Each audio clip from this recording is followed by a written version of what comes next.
Oh, I'm so hungry. The peasants have been starving me for so long. Oh, I recently heard that they've done a new special. Only $4.99 to rent it. Only $7.99 to buy. The price is a bit steep for me, ladies and gentlemen, because times have been lean. They're calling the special the Mouth of the Manatee. They made me show my gums once, and now they're going deep into the cavernous pit of my mouth. Oh, God. Please, whatever you do, don't click that link in the description.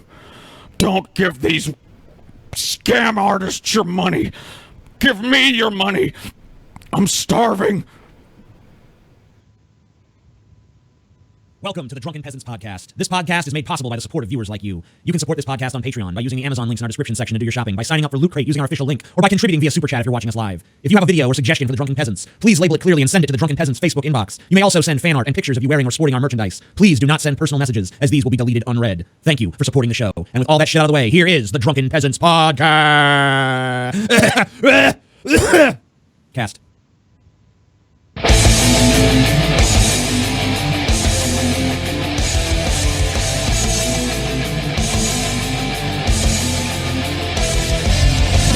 Coming to you live from the frigid armpit of America, this is the Drunken Peasants Podcast with Ben and TJ, bringing you opinions of the news from an altered perspective. Fuck it! Hey man, you got a joint?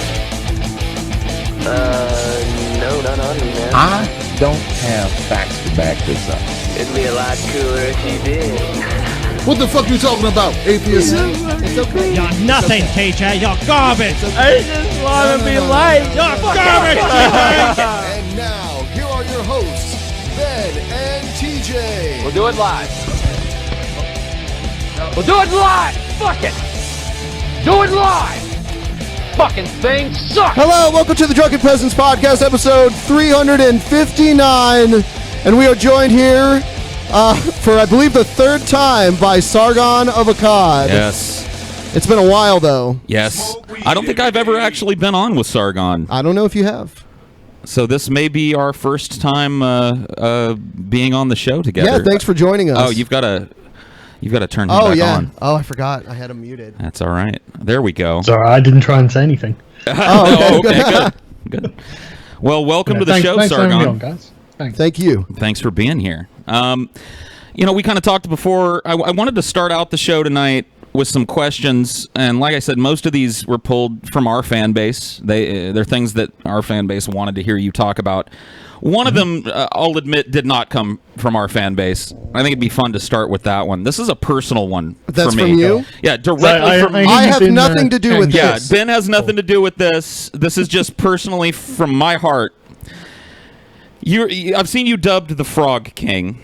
You are the Do we leader. have to talk about Dusty Smith? No. The The leader of the Kekistanis, right? You gave birth to Kekistan, did you leader not, of sir? anything. Did you not give birth to Kekistan, sir? Maybe by accident, but I'm certainly Okay. not the leader of anything. I'm asking for you, if you could, please kill the Kekistanis. Please, I understand what they are now. I get it. I'm fine with it. I think it's great. But I can't handle the Kekistan shit anymore. I can't do it. Pee-Pee the Frog is everywhere I go. It's out of my hands, man. It is not out of your hands, sir. I'm putting you on the carpet now. You There's could nothing I make can a do. proclamation from on high. You can't pull it back now. Sargon could say, Not my control. Kekistan is dead. He could say it, and people would be like, oh, shit. No, he can't kill it. You don't think he can kill it? It's nothing I can do about it. It's the people's meme. It's nothing I can't change Well, it. I thought I'd ask. Sorry. It's okay. It's okay. You know, you can't fault a guy for trying. No, that's fine. So, let's clear something up to start here. Are you, I kind of know the answer, but let's get it on record here on the show. Are you a Trump supporter, sir? Not really. Not really. That's No, kind of I quite like it when he triggers people, but beyond that... Oh, okay. You like that he triggers people. But other than that, I mean, what's your assessment of him as a leader? Well, Trump's got this kind of animalistic understanding of power politics, and I think he's picked it up from his life as a businessman, where it's obviously very cutthroat. And so he's good at dealing with people rather than dealing with facts or events. Sure. And so that's how he. I mean, obviously you guys followed the Republican primaries, and that's exactly what he did all the way through.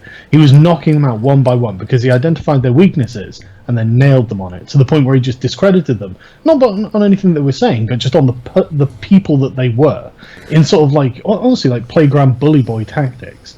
I don't think it's a fair way of doing anything. It's certainly not an intellectual way of doing something. But I'm sorry to interrupt. It is an effective way of doing something. Do you still think that he's good at dealing with people? Given when I say dealing, I mean like competing with people. Then sure. Let me ask you this. I didn't expect you to say not really. I expected you to say no, that you're not a Trump supporter. Not really leaves a little bit of a window. Do you think that your videos in the lead up to the 2016 election, in particular, the one I'm most familiar with is Hillary Must Lose. Mm-hmm. Do you think that video constitutes tacit support of Trump? I mean, isn't the inverse of Hillary Must Lose at that point in the election Trump must win? Well, I suppose when it comes down to the choice of two people, you could see it that way, but I don't care about Trump. So it always makes me laugh when someone who was a Hillary supporter goes, "Oh, look, your boy Trump's done something stupid," and I'm just like, he was bound to. I don't care. But the point is, Hillary had to lose, because otherwise you were voting for the corruption that was eating the system alive. That's untenable. I mean, you can't possibly endorse someone who has been caught cheating Bernie Sanders. Sure, right. Very worrying things. Nobody here on our show supported either candidate. No, I know you guys, Bernie guys, weren't you? We were kind of Bernie or bust people. I would have preferred Bernie, but what are you going to do? I would say the system as a whole screwed Bernie. The way they allow the debates to work and the way they handle their own primaries. Oh no, there was an active conspiracy against him inside the DNC. So well, sure. I mean, even if the system hadn't screwed him, I mean, they were actively suppressing him and working against him behind the scenes. So he was doomed to fail, no matter how popular he was. Do you still feel that we're better off with Trump than Hillary Clinton? Given that it kind of seems, I mean, it seems to me that we've almost traded corruption of one kind for corruption of another kind in Trump. You've traded corruption for incompetence. Well, I mean, there's corruption involved in the covering up of incompetence.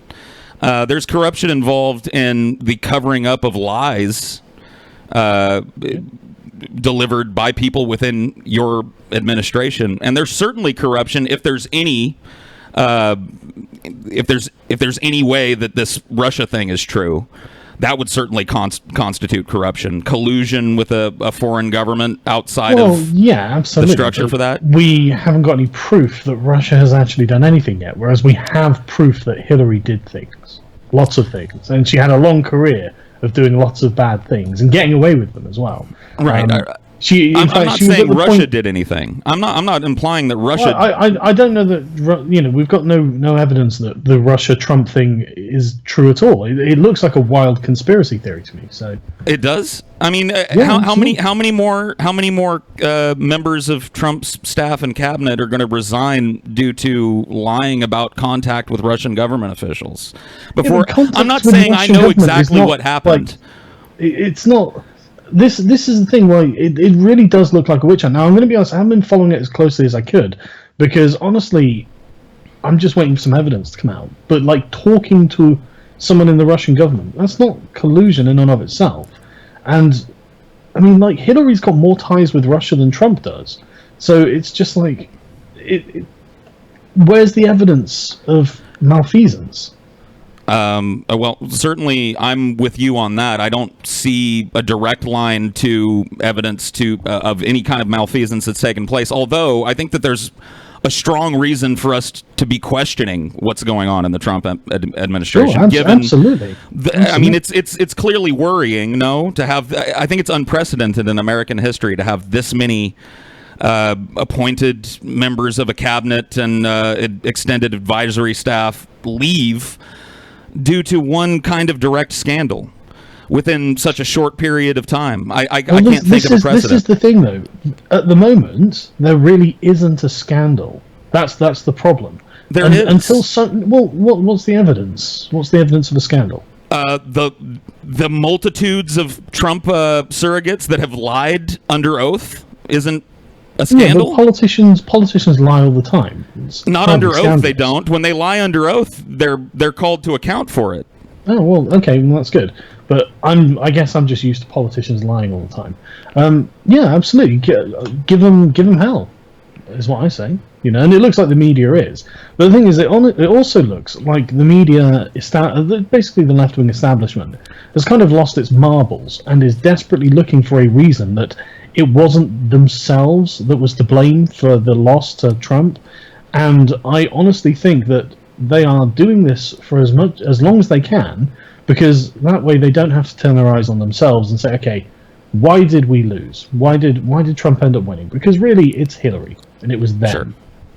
It wasn't the fact that Trump was a good option. That Trump was some sort of magnificently well articulated and well thought out articulated politician with a particularly well thought out political policy or anything like that. Absolutely, it was just not. that he was in opposition to them, and they were terrible. So they need to learn. They need to be humble, but they won't. How do you think Trump performed in those debates against Hillary? Trump's not bad at debating because he's a bully, basically. But he didn't perform particularly well. I think he could have done better. But there were I think I did a video on one of my alternate channels where it was about, I don't know, like 10, 15 minutes of Trump just nailing Hillary on all of the points that I wanted him to nail her on. And I personally really enjoyed that, but overall, I don't think he did very well. Do you think that Trump is worth the shakeup, especially regarding sharing of intelligence amongst our allies, which has been, if international heads of state are to be believed, irreparably damaged? Well, I'm talking about a couple of leaks that have happened on the Trump watch. Two of them seemingly directly connected to Trump. Right. I haven't been following it that closely. Okay, so I'm only aware of the one from Britain, to be honest. Trump has apparently. So you haven't followed anything about Trump giving information to Russian ambassadors that burned an Israeli agent? No, I didn't hear about that. Oh, okay. Well, Trump is. It seems a little strange to me that you're not following this. You're kind of on the front lines of a war that's being fought in a large part here in America. You talk about being a culture member. Well, you don't talk about being a culture warrior, do you? Do you think you're a culture warrior?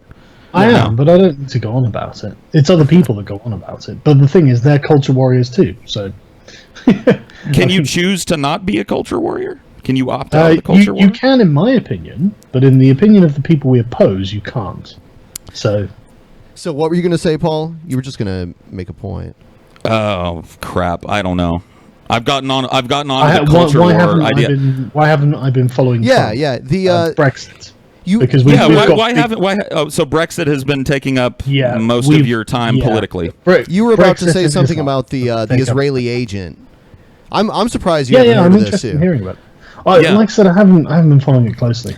Well, Trump apparently, if all the reports are true, and he has since admitted this on Twitter, decided to pass along classified information to two Russian government officials in the Oval Office, apparently maybe to brag, I don't know, to tell them, hey, I know this. Yes, that ended up burning an Israeli source of intelligence. And then, close to ISIS. And then after that, he found out that the FBI was investigating him, so he fired the director of the FBI. Yeah.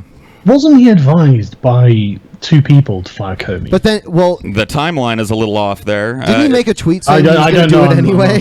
He gave an interview the day after saying that he had already, so completely contradicting the line that his administration had given out, that he fired Comey at the behest of AG Sessions. He went on live TV and said, nope, I had my mind made up before that meeting. I was going to fire him anyway. So Trump seems to be doing that constantly here, contradicting the information coming out of his own administration. So once again, that's why it was a little shocking to me to hear you say that you don't think that there's any evidence well, that's of not collusion evidence or that any they evidence of hacked the wrongdoing. election, is it?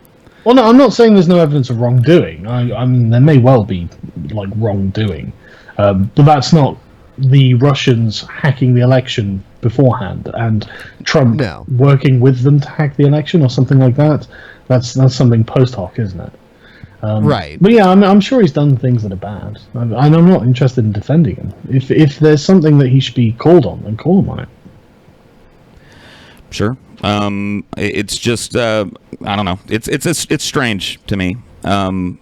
Yeah, I'm not. Let's move on. Let's move on to conspiracy theories, because that's a recent thing that's come up. I feel bad trying to hold your feet to the fire for this, so I won't, because I'm a former conspiracy dude myself. I think it's important to talk about, actually, because one of the things. So I know what you're talking about. So there's a small YouTuber called Sean and Jen, and this person's a culture warrior themselves, and they went back through like 2 or 3 years back, some of my old videos, and found a comment on one of those videos where someone had asked me about it separately, and I was just like, well, I find it difficult to believe that 2 planes brought down 3 towers, and that was obviously 2 or 3 years ago.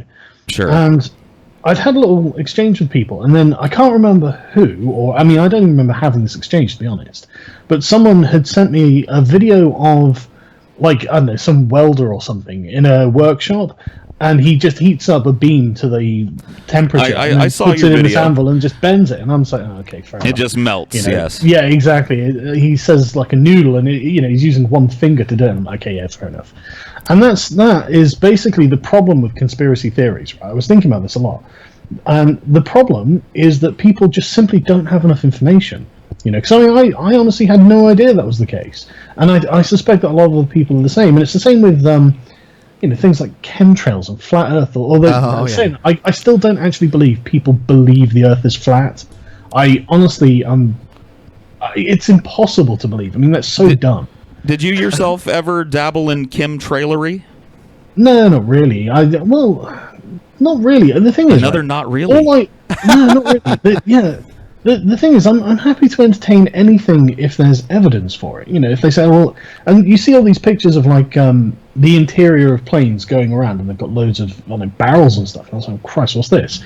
But again, like on a video by a YouTuber called Cool Hard Logic, I just posted in the chat going, okay, so what's going on with these things? And someone had said, this is the explanation. Here's a link to it. There we go. This is the thing with conspiracy theorists.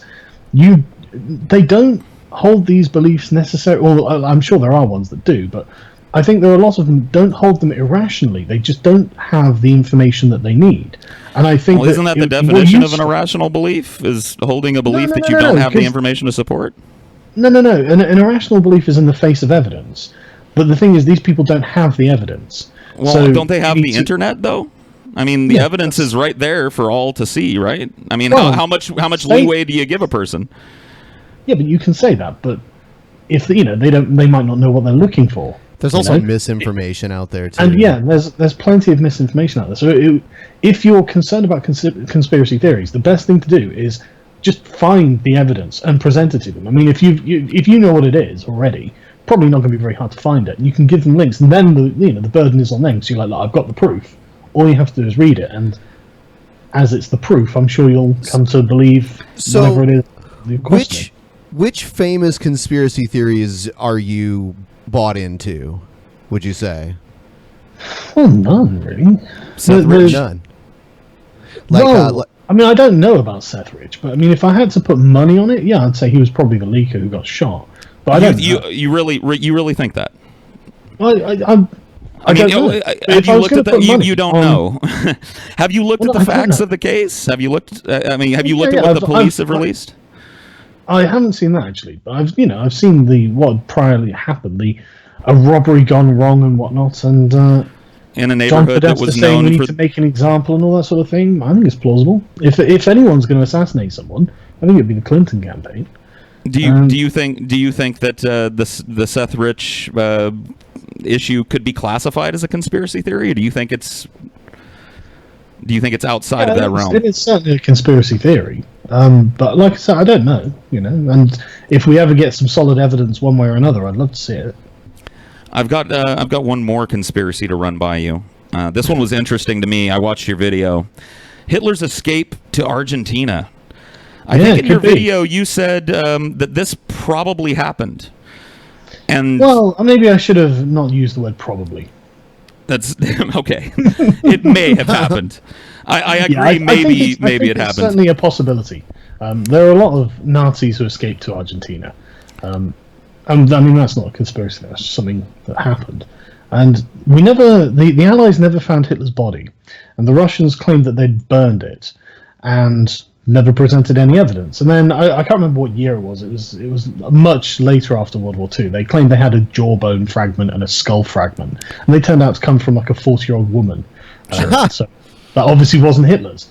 And so basically, there's never been any proof of his, what happened to his body. So I think it's possible that he escaped to Germany, to Argentina. And if the FBI have a lead that they think is plausible, who knows? Because as far as I'm aware, the information we have comes from the KGB, declassified KGB documents. Now, don't quote me on this because I might be wrong. If anyone has some better information, I'd love to have it. But if it comes down to a source from the FBI or a source from the KGB, it's up to you who you want to believe, isn't it? I mean, I'd probably choose neither. I'd probably believe FBI honestly, more. If the choice was between the CIA and the KGB, I would choose neither. But I find the FBI to be more credible.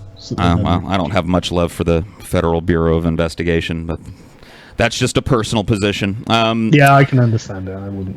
I mean, don't get me wrong. I'm not saying I think they're particularly high. I really eventually, at some point during this show, I want to hear Sargon and Paul talk about globalism, because Paul is a 100% globalist. Yes, I'm a globalist. Yes. Well, let's do it. Let's do it. I mean, we can. So I can give you my general thesis. I'll keep it very short. It's too extreme for me.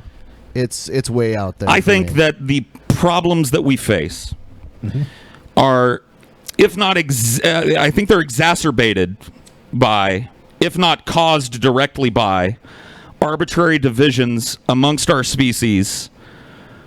Those being divisions of national borders, divisions of religion, those sorts of things.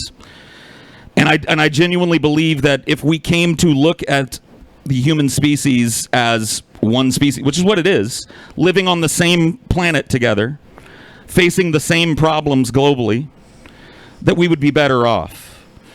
I don't think that this is something that can happen immediately. Obviously, this is a slow, incremental thing, but this is what I advocate for. You did want a one-world government, and absolutely, single world language and that sort of thing, right? I'd like to have a standard language. I don't want to eradicate people's natural languages. If they want to continue the tradition of speaking their language, I thought you said at one time that you did. They're perfectly okay, but one world government, and one person runs. Oh, I'm sorry. Go ahead. Yeah. Okay. So I think the important word here is the use of the term arbitrary. You gave a bunch of reasons as to why there are divisions. They're not arbitrary. Arbitrary means without reason. There is a good reason why we have these borders. And it's because of culture, ethnicity, belief, religion, political ideologies. Sure. Some of them are mutually incompatible. They can't live together and coexist. It has to be one or the other. And so, if some people want to live one way and some people want to live another way, you're going to have some kind of border. It's just as simple as that. And until we have a world full of ideologies and religions that are all mutually compatible, I don't think it's possible. Well, I don't think it's possible either on the short term. I advocate for it because I think that it's the way that we should be thinking as a species. So, Paul, now, I hate saying shoulds, but no. It's okay to say should. So are you actually conceiving like sort of like a global parliament or senate or Congress or something like that? Or what? Yeah, With a president? Or? Would it be democratic or would it be a dictatorship, Paul? In the long term, I actually advocate for taking it out of the hands of human beings. Yep. Which is a more radical position. Well, I mean, I'm not even Jesus saying Christ it's a bad is yes, idea. but It's just like that's radical. Well, let's say we created an AI that was capable of learning everything that we know, but also immune from the things that make us he wants to turn us into the Borg. One another. No, I want to give us something that we can go to where we can get something that looks like justice. Because if you give me this idea of going before a jury of 12 people to have my case decided, or going before an AI that's immune to bias, immune to the jockeying back and forth that goes on between defense attorney and prosecution, and able to look at the cold, hard, logical fact and assess the evidence, I'm picking that. So why wouldn't we advocate for taking something like government out of the fallible hands of humans who have shown time and time again throughout history that they're incapable of sustaining a civilization in the long term, mostly due to internal corruption. So why wouldn't we advocate for that in the long term? I don't think it's possible, or at least not within our lifetimes anyway. I don't think that it's going to happen. I don't think so either.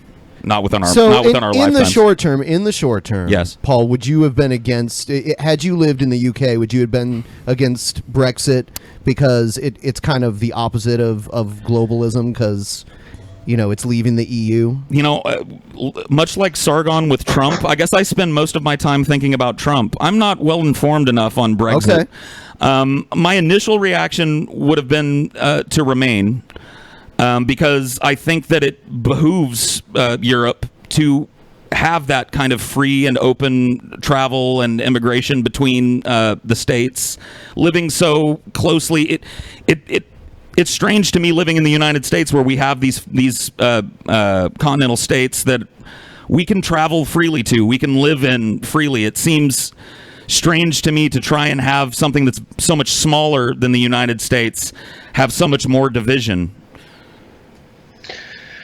Right. Okay. So the advantage that the US has in that regard is the fact that you're culturally very similar between the states. You might not be politically very similar, but you share languages, religion, customs, laws, that sort of thing. Of course. Europe is not like that. It's very balkanized when it comes to culture. Because of 3,000 years of development next to each other. And there are lots of natural borders as well, in mountains, rivers, that sort of thing. It's caused a very different set of political ideologies to develop. The English ideologies tend to be more individualist, whereas continental ones tend to be more collectivist. And there is certainly a different mode of thought in Germany, in particular. I saw a study done by a social scientist now, but I can't remember his name. But he was trying to categorize things that are very difficult to categorize. But one of the things that one of the conclusions that he had come to, he had 6 questions that he was asking people, and the English and Germans are very similar on very many of these things. But one of the things they differed on is, I can't remember exactly the term he used, but it was basically like impulsiveness. Germans prefer to have everything planned out before they take the first step, whereas the British are very happy to just wing it and see how it goes and try and figure out the way, muddle through is the term he uses. And I really think that is the root difference between basically why the English and the British can't get along in the EU. I think a lot of them find it fundamentally incompatible with freedom. And I honestly think it stems from this mindset where it's okay in Britain to not know how you're going to do something. in Germany, and I'm talking very broadly. Yes, Sure. It's, but in Germany, it's generally not the case, and the Germans seem to have a lot of faith in their institutions. I've got a friend called Krauton T, who he calls them institutionalists because they believe in like the Bundesbank and all this sort of thing. They believe in their institutions. In Britain, we don't. We think our institutions are useless, and you can't really trust them except to fail at something, to be incompetent. And these are two really different worldviews, And is that Do you think that is that how you would categorize Brexit, as something that was done without really knowing how it was going to be done? Oh yeah, absolutely. yeah. We have no idea. We still don't. You still have no, yeah. No, and it makes the Germans uncomfortable. They've got a huge list. The EU released basically a bunch of staged plans, and May was just like, "No, let's just do it all now." And they were like, "No, we can't possibly do that." And that just goes to show you the difference. We're, I guess, confident or something. I don't know. We're just happy to try. Do you think you think Scotland will try to leave again and go back to the EU? No. You don't think they're going to do it? No. I mean, there's I have read a bit that there is support in Scotland. There's always going to be support in Scotland for Scottish independence, thanks to Braveheart. But I don't think so. The Indie Ref 2 is what they called it. I think it's actually an unpopular policy. I haven't been following it because it hasn't been important. I don't think it's going to happen. But I mean, if the Scottish people want to leave, then more power to them. I'm all for self-determination. So. All right. Well, let's shift gears and talk about drama. Okay. Are we going to talk about Vadim or what? We're going to talk. We're interesting part of my day. Yeah, drama, man. I know you love drama. I love drama. I know he's a big fan of Creationist Cat, actually. A big fan, yes. I watch his channel all the time. So, do you have... I don't want to get into the territory of rehashing all the shit that's been said, because lots has been said. Yeah, you do, you liar. No, I really don't. I want to try to avoid... I wanted to give you the opportunity, though, to... Is there anything that you haven't said that you'd like to say to Thunderfoot or Vadim or Dusty? No, not really. Just, I don't owe you anything, and if I don't, what are the criticisms really? It just seems to be moral grandstanding. They're not criticizing like the points I'm making in my videos. They're just bitching and moaning, and I'm just like, okay, well, don't know, do what you want. I'm not beholden to you, and I don't owe you anything, and so I'm not going to be bothered if you're sitting there and bitching about something you don't like. Okay. That's a value judgment. Don't like it, I guess. I don't know. What do you want from me? Do you think that there's like a problem or a rift brewing in the YouTube skeptic community? Do you I think it's already happened. You think the schism has happened? When did it happen? Well, in the past few months, I guess. I mean, I guess catalyst? this is probably... Well, I guess this has probably been brewing for a while. And honestly, a lot of it seems like partisanship to me. I do my best not to be a partisan. I have principles that I stand on, and sometimes I have to accept that I can't see those principles fulfilled, even if that means I have to support something I don't like. But I'm also a pragmatist, so if I want to see something happen, sometimes you've just got to accept that, well, it's not going to happen this time, and so make the best of what you've got, and then maybe next time something good will come along and it's something I can genuinely support. But until then. Do you think that the alt-right was kind of a wedge issue in the skeptic community? No. The alt-right aren't part of the skeptic community. They don't like the skeptic community. I don't think people understand what the alt-right even is. They're basically ethno-nationalists. I don't think the skeptic community... I can't think of a single person in the skeptic community who's actually an ethno-nationalist. Many people in the skeptic community picked up on personalities like Milo Yiannopoulos and ran with things that he said. Did they not? He's not an ethno-nationalist, though. He doesn't subscribe to any... I mean, he's Jewish for a start, so he's not allowed in the alt-right. He likes black men a lot, too. He does. Yeah, he's a black... he's a gay miscegenator. They're not fans of that, I think really the problem is that there are people who are unable to accept that sometimes you have to do something you don't like. That's what it is. Does that include kind of having an uneasy alliance with people who you otherwise would vehemently disagree with politically to further some kind of goal within this culture war? Yeah, absolutely. Interesting. You said the schism in the skeptic community, you feel like it's already happened. What are the battle lines? Like, what's the line of division that you see? Well, that's the thing. It seems to be left-wing partisanship against political pragmatism, because all of the people who are having a go all seem to be like, they're not SJWs, obviously, but they are very much. They're very like. I mean, I would consider myself sort of centre-left. If the middle was there, I'd consider myself about there.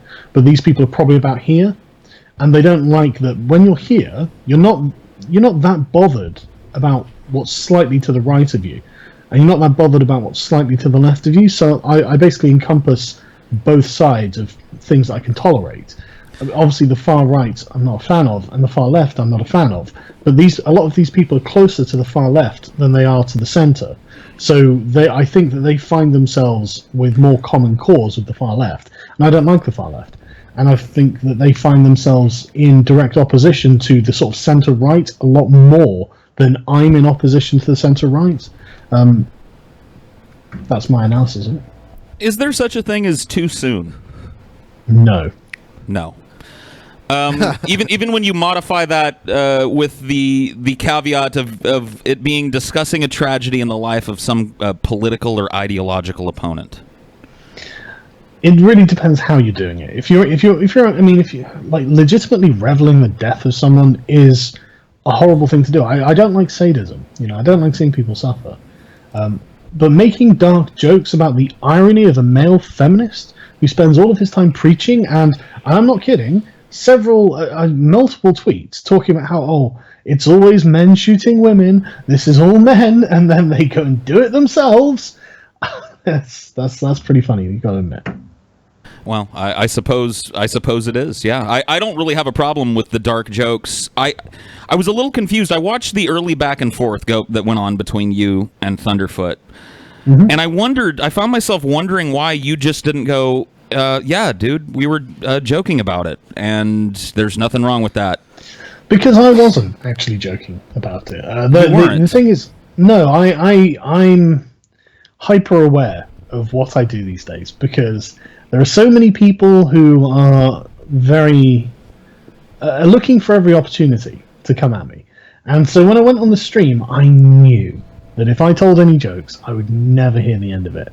I didn't think by merely being in the stream I would never hear the end of it, but I knew if I told jokes that I would. And I could have done. Don't get me wrong. There were plenty of jokes I could have told, but I made sure I didn't. If you put the shoe on the other foot, though, you would probably have a hard time accepting that somebody that sits on the dais with a bunch of, let's give an extreme example, a bunch of crazy SJWs, doesn't necessarily stand up on the mic himself and engage in any SJWism, but kind of hangs back and laughs and, tacitly supports it by being a part of the group. I think that you would probably infer some things from that. I just don't really think it's a problem. I think that you... No, I don't think I would. I wouldn't... I don't think... It's not wrong to hang around with people who have different beliefs to you. At all. And I don't think that makes you a bad person. I don't think holding different beliefs makes you a bad person. I don't even think holding silly beliefs makes you a bad person. It's the actions you've taken. So, I mean...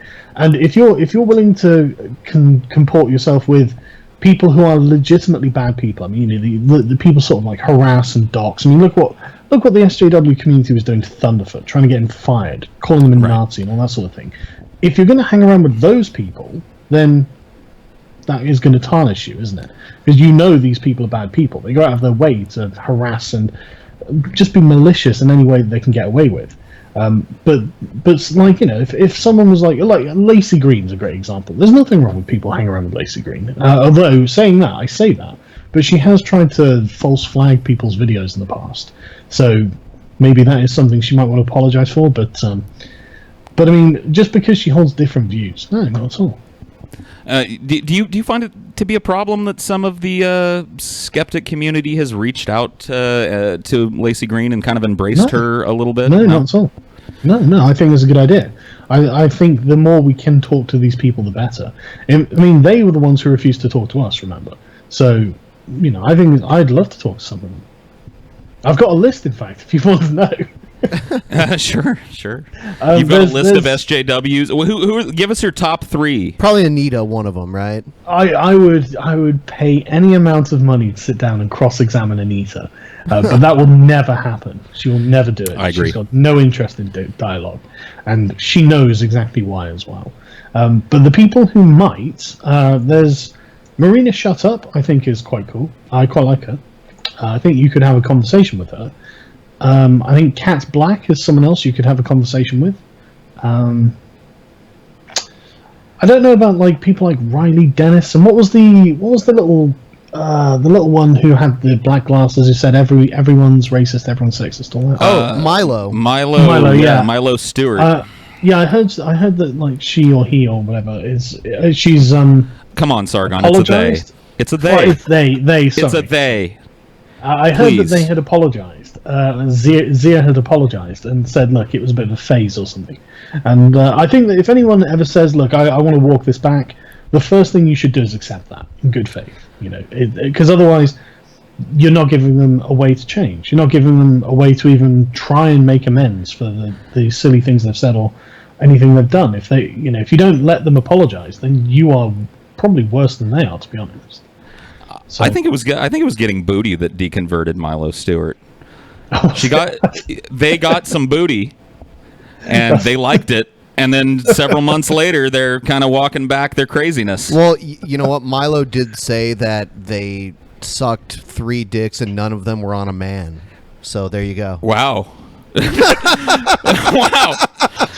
Man, what a world we live in. Something like that. It was some tweet that she made.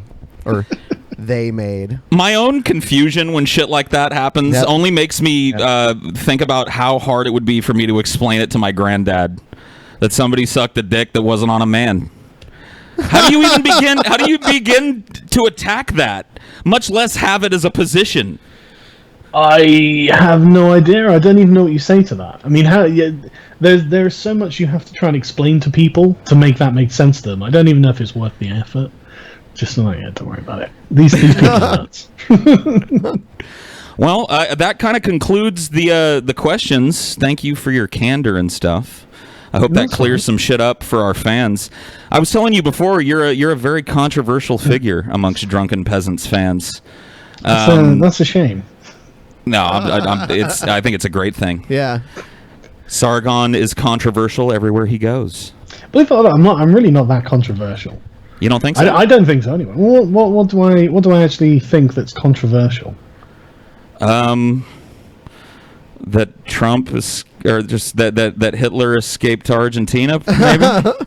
Well, I'm certainly open to entertaining it as a possibility, but that's only because the FBI have a report on it. It's not mine. He doesn't really support Trump. Sure. Not really. Not really. I haven't got a MAGA hat or anything. Although I might get one if I go to America just to save up gold. Wow. Just to get yelled at as you walk around. Yeah. Depends on where he wears it. Yeah, I guess that's true. There are some places you get invited in for tea. So I might get one and wear it to that. See what happens. Oh man, that would make for some funny content. Yeah, I've got. I just got a new GoPro, so I can carry that around with me and see if anyone reacts badly to it. Get the live MAGA reactions.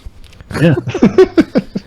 How do you feel about some DP Action news, Ben? Yes, I'm ready. You want to hang with us for some DP Action news, Sargon? I'm down. Let's do it. So when you burn it down, Anderson, what are you left with? People are discriminating against wolves. They're laughing at us, at our stupidity. TJ, are you with me?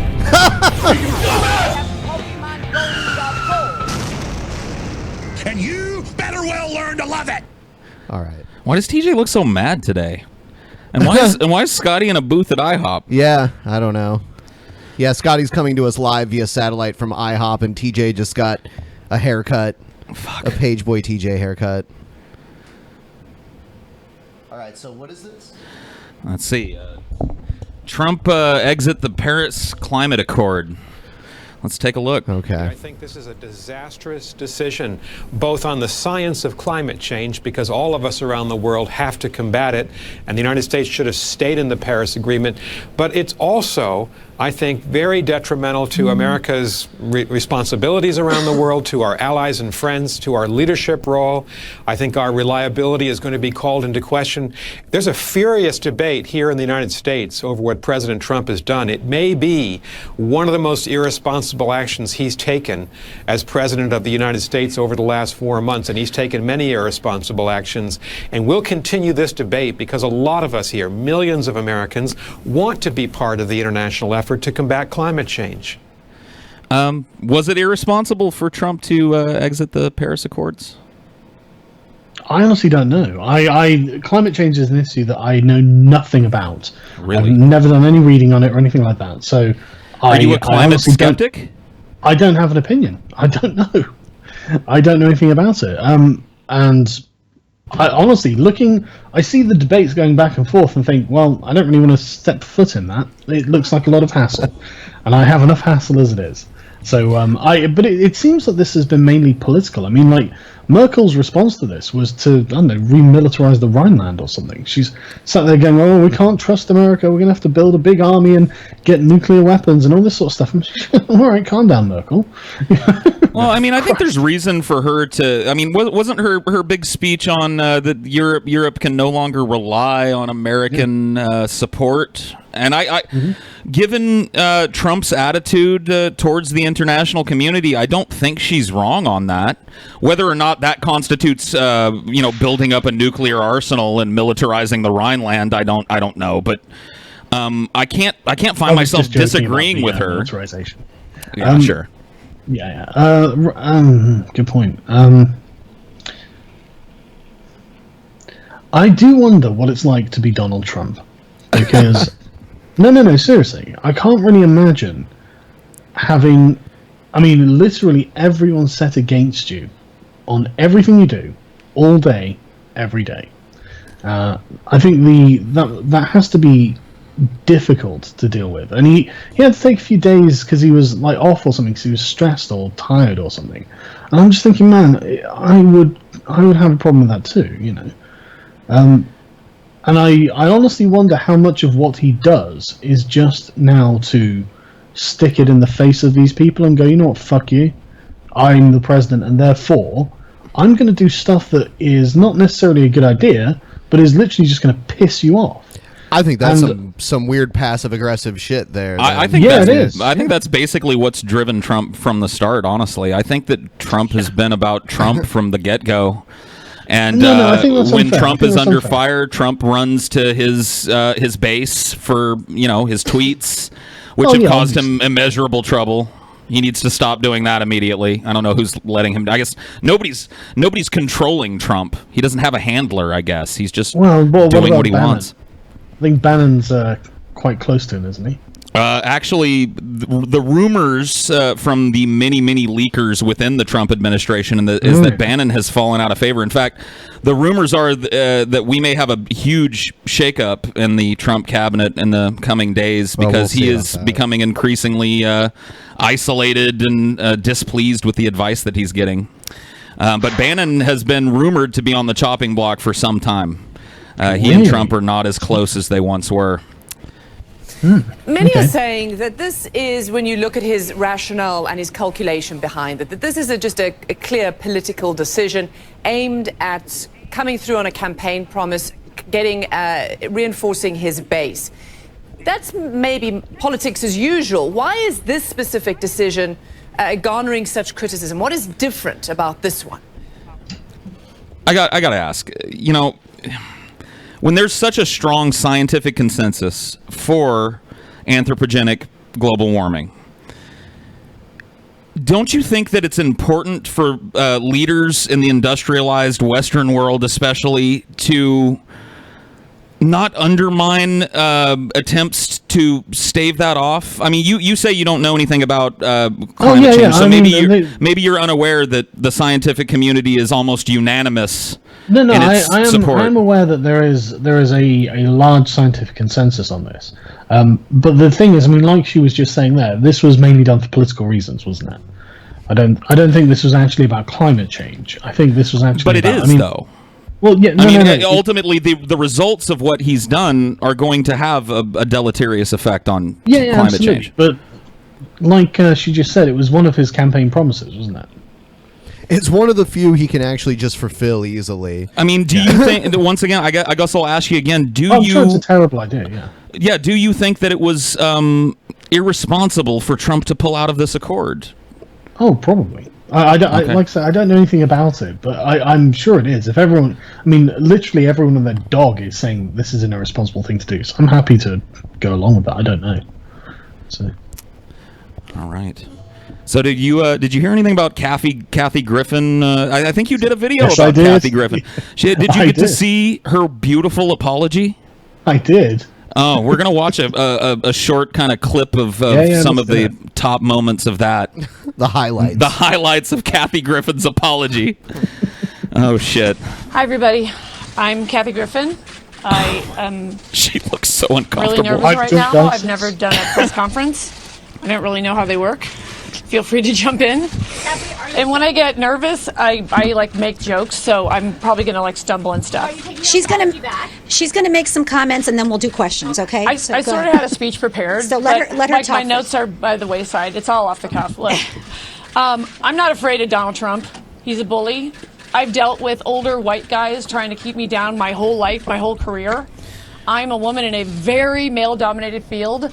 I love what I do. I love making people laugh more than anything in the world. And I have learned over the years that sometimes when you do stand-up, and I've done it in a war zone, and I've done it at Walter Reed Hospital, and I've done it at Carnegie Hall, sometimes people want, a joke that's out there and a little crazy. So regarding the image that I participated in, that apology absolutely stands. I feel horrible. I have performed in war zones. The idea that this, Seems like she's patting herself on the back about the war zone thing. Yeah, man. She did some USO shows or something. How was what she did a joke? It looked like she was joining ISIS.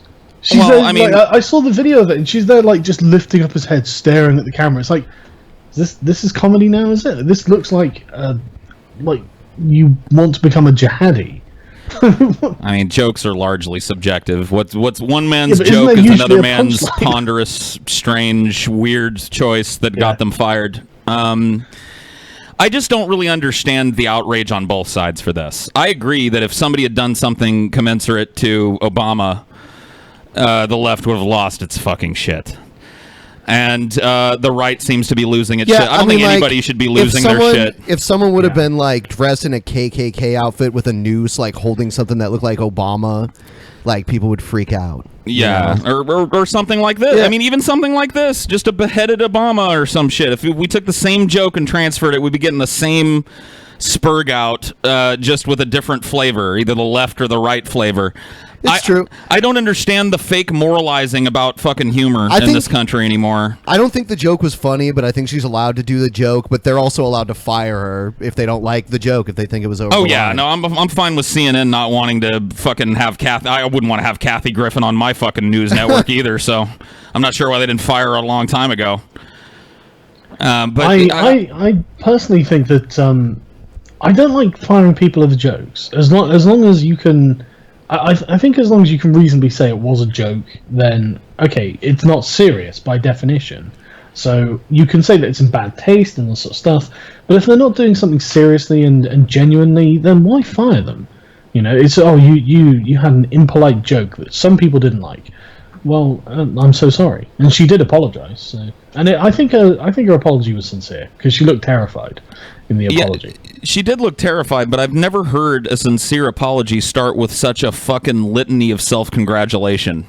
Oh, no, there was another video. There was another Walter video. Reed Hospital, Paul. Oh, man, I'm just so wonderful, and I'm a woman, and I'm in a male-dominated field. No. This is the press conference. There was an apology that she did very shortly afterward, where she's just talking to the camera going, I'm really sorry, I'm really sorry, I'm really sorry. Oh, wow. So, okay, well, I think she probably was really sorry, you know, because I mean, I don't think she was expecting the backlash she got. But yeah, I mean, I don't like firing people over jokes, so I don't really support CNN over that, but I can understand why they did it. Somebody in our chat just said a joke with no words.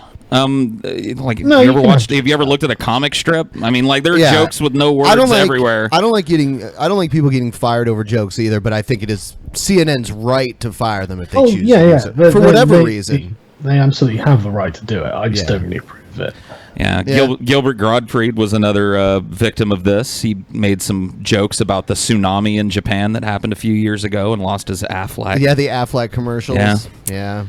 I don't it's like happened it a lot. It happened to the guy who did the Monday Night Football song. What was it, Hank Williams Jr.? Because he said Obama and who was it? He said something about Obama being like Hitler or something. I don't know. Yeah, well, whatever. Well, for me, my problem here is her playing the victim. And it's like, no. You don't get to sit there and make what looks like an ISIS execution video with the head of your president dripping with blood with you staring at the camera, and then go, oh, I'm the victim of all of those people I provoked. You knew you were being provocative. You knew what was going to happen. You knew this was going to piss people off. Well, so don't give me that bullshit as, I'm a woman in a male-dominated industry. Shut up. You made this choice. That's what makes me question the sincerity of her apology. She had to know that this was going to trigger everybody on the fucking right from here to Timbuktu, and a lot of people on the left as well. Yeah. So I don't really understand. I think she's sorry because things turned out sour for her. Yeah, I think so too. I totally made people think of this tragedy, to have been touched by this tragedy, is horrifying and it's horrible. Trust me, if I could redo the whole thing, I would have had a blow-up doll and no ketchup. You know, I make mistakes. I'm an out-there comedian. I'm an in-your-face comedian. But I just wanted to say, you know, if you don't stand anymore, up, you're not. You get run over. And what's happening to me has never happened, ever, in the history of this great country, which is that a sitting president of the United States and his grown children and the First Lady are personally, I feel, trying to ruin my life forever. You guys know him. He's never going to stop. I know him. Let me talk to like a camera, like I'm talking to him, and I might make a couple jokes because I'm super nervous. Good idea. Wow. Definitely jokes at this point, Kathy. Just give her a shovel and let her bury herself. I know, seriously. Wow. He's so angry at me just because I had a facsimile of his severed head covered in blood. Well, yeah. She looks like the thing from Jeepers Creepers, dude. Everyone's pointing to their camera. I'll just this one. All right, I'll sort of look in this direction. All right, so I know him. All right, so the Donald, it's me, the Kathy. And if you guys don't know this, if you meet him, he wants you to call him the Donald, which I've always thought was the weird. And I remember saying to him the first time, okay, wow, I'm the did Kathy. she write a and it went right stand-up? over his Well, nest. this is really killing, man. She needs to take this show on the road. Yep. I take umbrage with her saying that she's an edgy, out-there comedian. The edgy, out-there comedians that I know of and enjoy never did a fucking press conference apologizing all over themselves. So, sorry, you don't get to wear that moniker anymore. All right. Okay, that was a joke about his hair, but I have seen eggs in it. Like I think I've seen, allegedly. Allegedly, I am teasing the president because okay. Well, this I'm really is starting to America, lose all sympathy and you for should. her, I have to say. I can't say that I'm feeling particularly sympathetic for the president trying to destroy her when she's now just carrying on. Shut up. Yeah, if you want to be the victim, stop being a dick. You're still going on. You know, don't provoke even more, woman. Yeah, it's like she hasn't decided whether she wants to play the sad, sympathetic victim card or the brush it off comedian card. She's trying to walk some uneasy middle ground between the two, and she's failing at both. Yeah, absolutely. It's like, look, stick to the script at least. You know what I mean? Yeah, absolutely. Yeah, some advice that also Trump could take. So, yeah, on both sides of it. You have to die for it. The death threats that I'm getting are constant, and they are detailed, and they are serious, and they are specific. Oh, really? She's using one of the... this is the Anita Sarkeesian defense. They're attacking my family situation. Yeah. Getting death threats now, guys. And today it's me, and tomorrow it could be you. So, yeah. No. Was she watching Reefer Madness before she recorded this? No. Tomorrow you could find yourself filming a video of you holding up Trump 7 and you're like, oh my god, it is me. First they came for Kathy Griffin, but I just said nothing because I was not Kathy Griffin. No, Kathy, you're not some fucking battered warrior on the front lines here. You made a stupid-ass joke and you got flack for it. Yeah, exactly. You brought this on yourself. No sympathy. I'm an obnoxious comedian. I'm not the most famous person in the world. I'm just standing here with Lisa. I have an amazing First Amendment attorney, Alan Isaacman. If you're not familiar with his work, he won the landmark case, The People versus Larry Flint. I believe so passionately about this. If I don't stand up and say this, I'm afraid there's going to be some 12-year-old nerdy girl like me in Forest Park, Illinois, who's going to maybe be watching me to see what I do. And this bully and this president, of all people, is going to come after me? He picked the wrong redhead. And well, apparently he didn't. Apparently he didn't. You're on fucking national TV crying about how you can't take no more mean. Apparently he didn't pick on the wrong redhead. Apparently he picked on the right one. Is she the victim or not here? I still can't figure this out. And what the fuck is she going to teach a little girl? To capitulate to pressure immediately? To immediately reverse a strong stance that she takes when she gets blowback? Yeah, man, let's teach our little girls to be strong. What is this weird fantasy she's having? It doesn't quite sound like an apology. It's not. It's like a stand-up routine. sort of a redhead, although it's sort of like a parfait cup sometimes. I mean, there's like a red and then like a yellow, and I don't know. I think Melania does a lot of nice and easy. I don't know, but maybe she doesn't. The point, I digress. Oh my God, so this is horrible. I improvise. I try jokes. My mouth is really dry because I'm so nervous. But I don't want this to happen to anyone else. I tour for a living. I love doing it. I perform everywhere people want me to laugh. And honestly, one night it's a performing arts center, and the next night it's 2 shows in the Potawatomi, Wisconsin casino. And there's been a change, a real shift change. Oh man, now that she said how dry her mouth is, I can't keep my eyes off the lips clinging to the teeth, man. When she said Potawatomi casino, I thought her fucking lips were just gonna stick to those teeth and not come free. That must have been so hard to say with cotton mouth. Starting maybe about 18 months ago, where Fox News ain't got nothing on me. Although I think you should know, my mother, who thinks Fox News is real, but they've got a lot of money on you. She's in love with Tucker Carlson. So I'm even under boob sweat. I'm gonna make fun of the president, and you know what? I'm gonna make fun of him more now. More. You know what? I don't know why she apologized. If I were her, I would have just gone, I've done nothing wrong. Yeah. I would say, no, this is covered under the First Amendment. I've used my freedom of speech. I was making a satirical point or joke, whatever she thinks she was doing. I've done nothing wrong, and I refuse to apologize. Screw it. I'm genuinely baffled by what she thought she was going to convey with this confused fucking narrative here. I've never seen somebody switch gears so fast to being afraid for their life, and then making cranberry swirl jokes about Melania Trump doing Trump's hair. I don't get it. She's rambling. Yeah.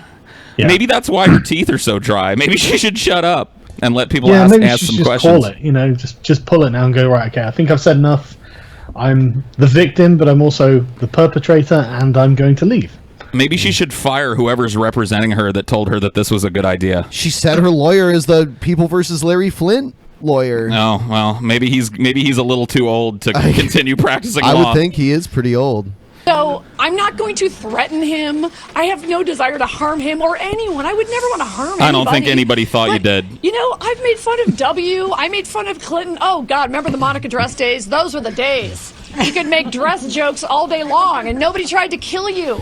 That's a little. Come on the dress is a little different than beheaded. Has anyone actually tried to kill you? No. No, nobody's going to kill you, Kathy Griffin. People have tried to kill Trump. Have they? Yes. Yeah, I guess they have. There have been plots. Yeah. Someone was shot because some lunatic thought it was Donald Trump, and it was like some delivery van driver or something. Oh my God. And this loon actually shot this guy thinking he was Donald Trump. It's like, A, that's so fucking stupid. But B, someone dead because of that. You know, just some poor guy who's doing his fucking job and happened to look like Trump, you know. I guess that shows his intent. Although if he was driving, he thought Trump was driving a fucking delivery van around his neighborhood. Then that's why it's dangerous to have a bad haircut. I guess so. Wasn't there a dude that tried to rush the stage at one of his rallies? Yeah, in Ohio. Yep. That was crazy. And a guy tried to steal the gun off a cop at one of his rallies and shoot him. That didn't work. Yeah, nobody in this world, not even the craziest, most batshit fucking loon in this world, has the time to track down Kathy Griffin to do anything to her. She's perfectly fine. She's perfectly fucking fine. At least she's probably never going to do anything this important again. So yeah, this will be the highlight. Yeah. This will be how she's remembered as the lady that beheaded Donald Trump once and then apologized for it. So is the next story here Putin? Yeah, Putin is kind of saying that maybe the Russians did hack the election, but it wasn't the government. It were some patriot hackers what done it. Could be. It was Russian patriots? Russian patriots, yeah, but not government. Vladimir Putin tonight again demonstrates his mastery of deflection and denial when it comes to allegations of Russia's role in meddling in America's election process. Putin likens hackers to artists. They may act on behalf of their country. They wake up in a good mood and paint things. Same with hackers. They woke up today, read something about the state-to-state relations. If they are patriotic, they contribute in a way they think is right, to fight against those who say bad things about Russia. What a fucking genius. Okay, well, he's now persuaded me that Russia hacked the election. Yeah, I know. Am I wrong? Am I wrong, dude? I remember excuse. I remember when we first started doing this channel, we did an anti-Putin. We did a video where we bashed Putin, and there was all these trolls from Russia like telling us we were stupid, that Putin was awesome. It was the craziest thing. That's crazy. To be fair, Putin, he is popular in Russia, so it's not. It's certainly not inconceivable that he has his own cult of personality, very much in the same way Trump does. I mean, Trump probably doesn't need to hire like people to be. I mean, like the Clintons got like the Correct the Record Foundation and all of these other sort of troll farms where they actually have people and they pay them to go into comment sections and talk. And, I'd heard the same thing about Putin. I mean, does Putin have a cult of personality? Does he have a country of people who are by and large afraid to disagree with him? I think the issue is differentiating between different classes of people. I'm sure that journalists are very afraid of disagreeing with Putin, but I imagine that the people who Putin has benefited are not. I imagine they're probably very much on his side. Because, I mean, if you look at like the average Russian wage under his tenure, it's just gone up. You know, okay, it's going down now because of oil prices, but there was a significant increase under his tenure. So he probably has loads of hardcore poor people who are really big fans of his, and I can see them going on social media and defending him. Why not? You know, but alternatively, it could have been that this was one of his troll farms. Because I imagine, I mean, he definitely does have these. I mean, Hillary has her own. Yes. So I can easily see it being that as well. So it could be either. Yeah, when I saw this video, I was like, okay, so Russia did it. This is his attempt at a soft landing. So what does this mean then? What it means is that sometimes people wake up and they are overcome with a passionate need to hack the DNC, and what can I do? You know.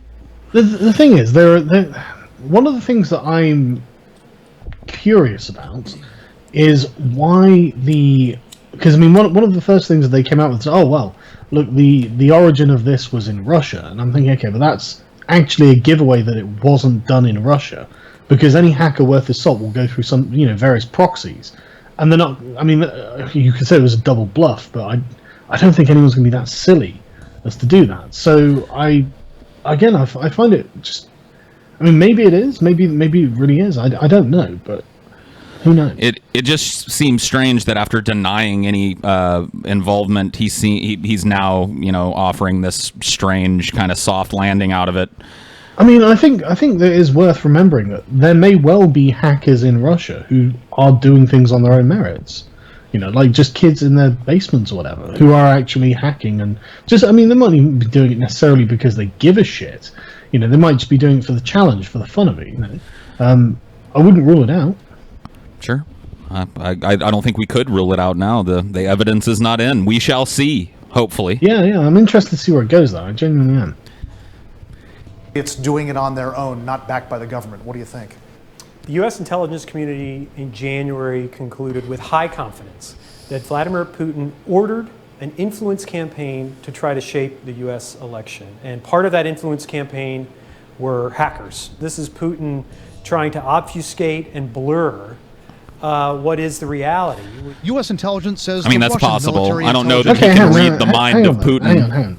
Let's talk about that for a second, because the hacking aside, what's wrong with an influence campaign? Well, the influence of a foreign government in the election of our government. What's wrong with that? Would you be okay if the Brexit vote had gone Remain due to influence from some other European state? Like Obama? Yeah. Backing the Remain campaign? Yeah, I think I know what that's like. Sure. So, is it inconceivable to think that that's what's going on here then? No. The thing's, an influence campaign is very, very much dependent on who has influence and what people would be influenced by. This is complaining that world leaders or people in other countries can talk to people in other countries via the internet, via TV. It's, get used to it. People in countries are going to talk to each other. It's a little more complicated than that isn't it? Well, I mean, it's not people talking to each other. This is people. The hacking aspect is different. Concerning. I mean, you know, that's certainly something to worry about. But even then, all they really did was tell us what was going on. So I agree. I'll quote TJ here and say I find it hard to be angry about people telling me the truth. That being said, I am concerned about our secret communications that are not supposed to be public being apparently Swiss cheese. And I don't really like the idea of Russia exploiting our election, no matter what the end result was. Having that kind of foreign influence over an election is a problem. All over the world. So of course they do. Yeah, I don't like that either. No, I know, but I mean, I think it's inevitable. I think it's totally inevitable. So I would worry more about what we are learning rather than the fact that other people are talking and finding out this information. I think I definitely think it's more important what has actually been released rather than who's releasing it. I mean, is it concerning given the other Russia information that's kind of swirling around Trump? I mean, I know you say you haven't been really following the latest, maybe the latest stuff. If there was some sort of Russian incursion into the 2016 election, and there's some kind of Russian connection between the Trump White House and Russia, would that not be a cause for concern there?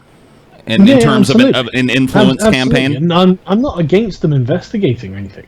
It's just that, I mean, when he says the intelligence community says with high confidence, well, I've listened to the American intelligence community before, and they've had very high confidence, and I don't trust them.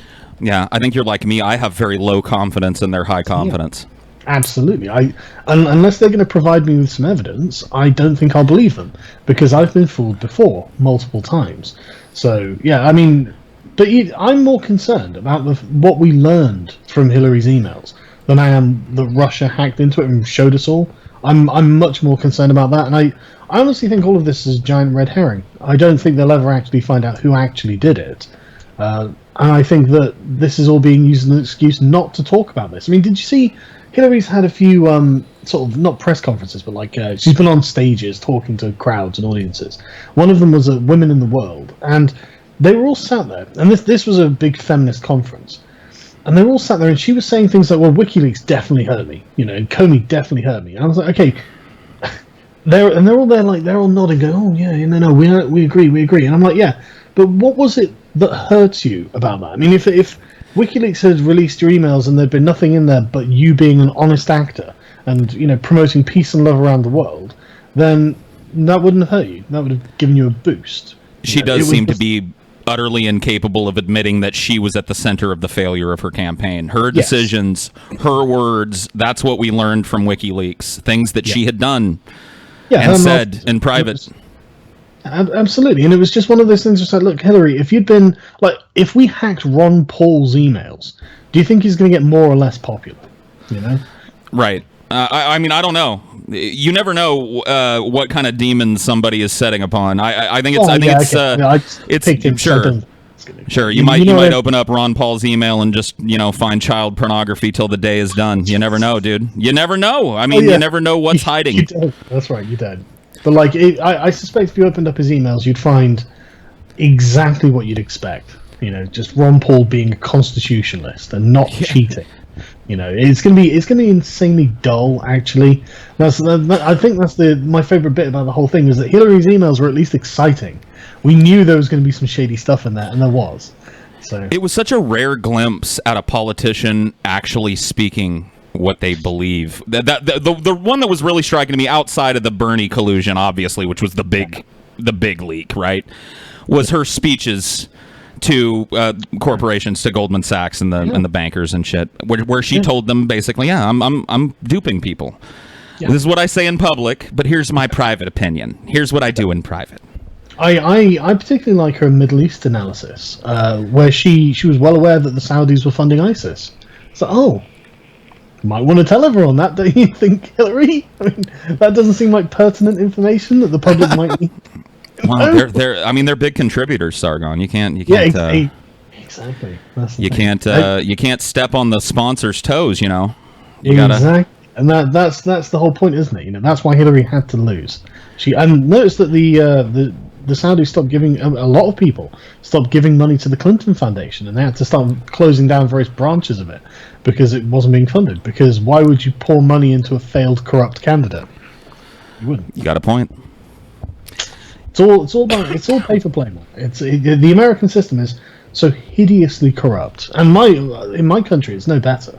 In fact, it's worse because it's pathetic. It's the numbers are so much smaller, and the corruption is so much. It's just like they're trying to copy what they do in America, but they don't do it very well because they're kind of incompetent. At least, I mean, with Hillary and Podesta, you could at least see.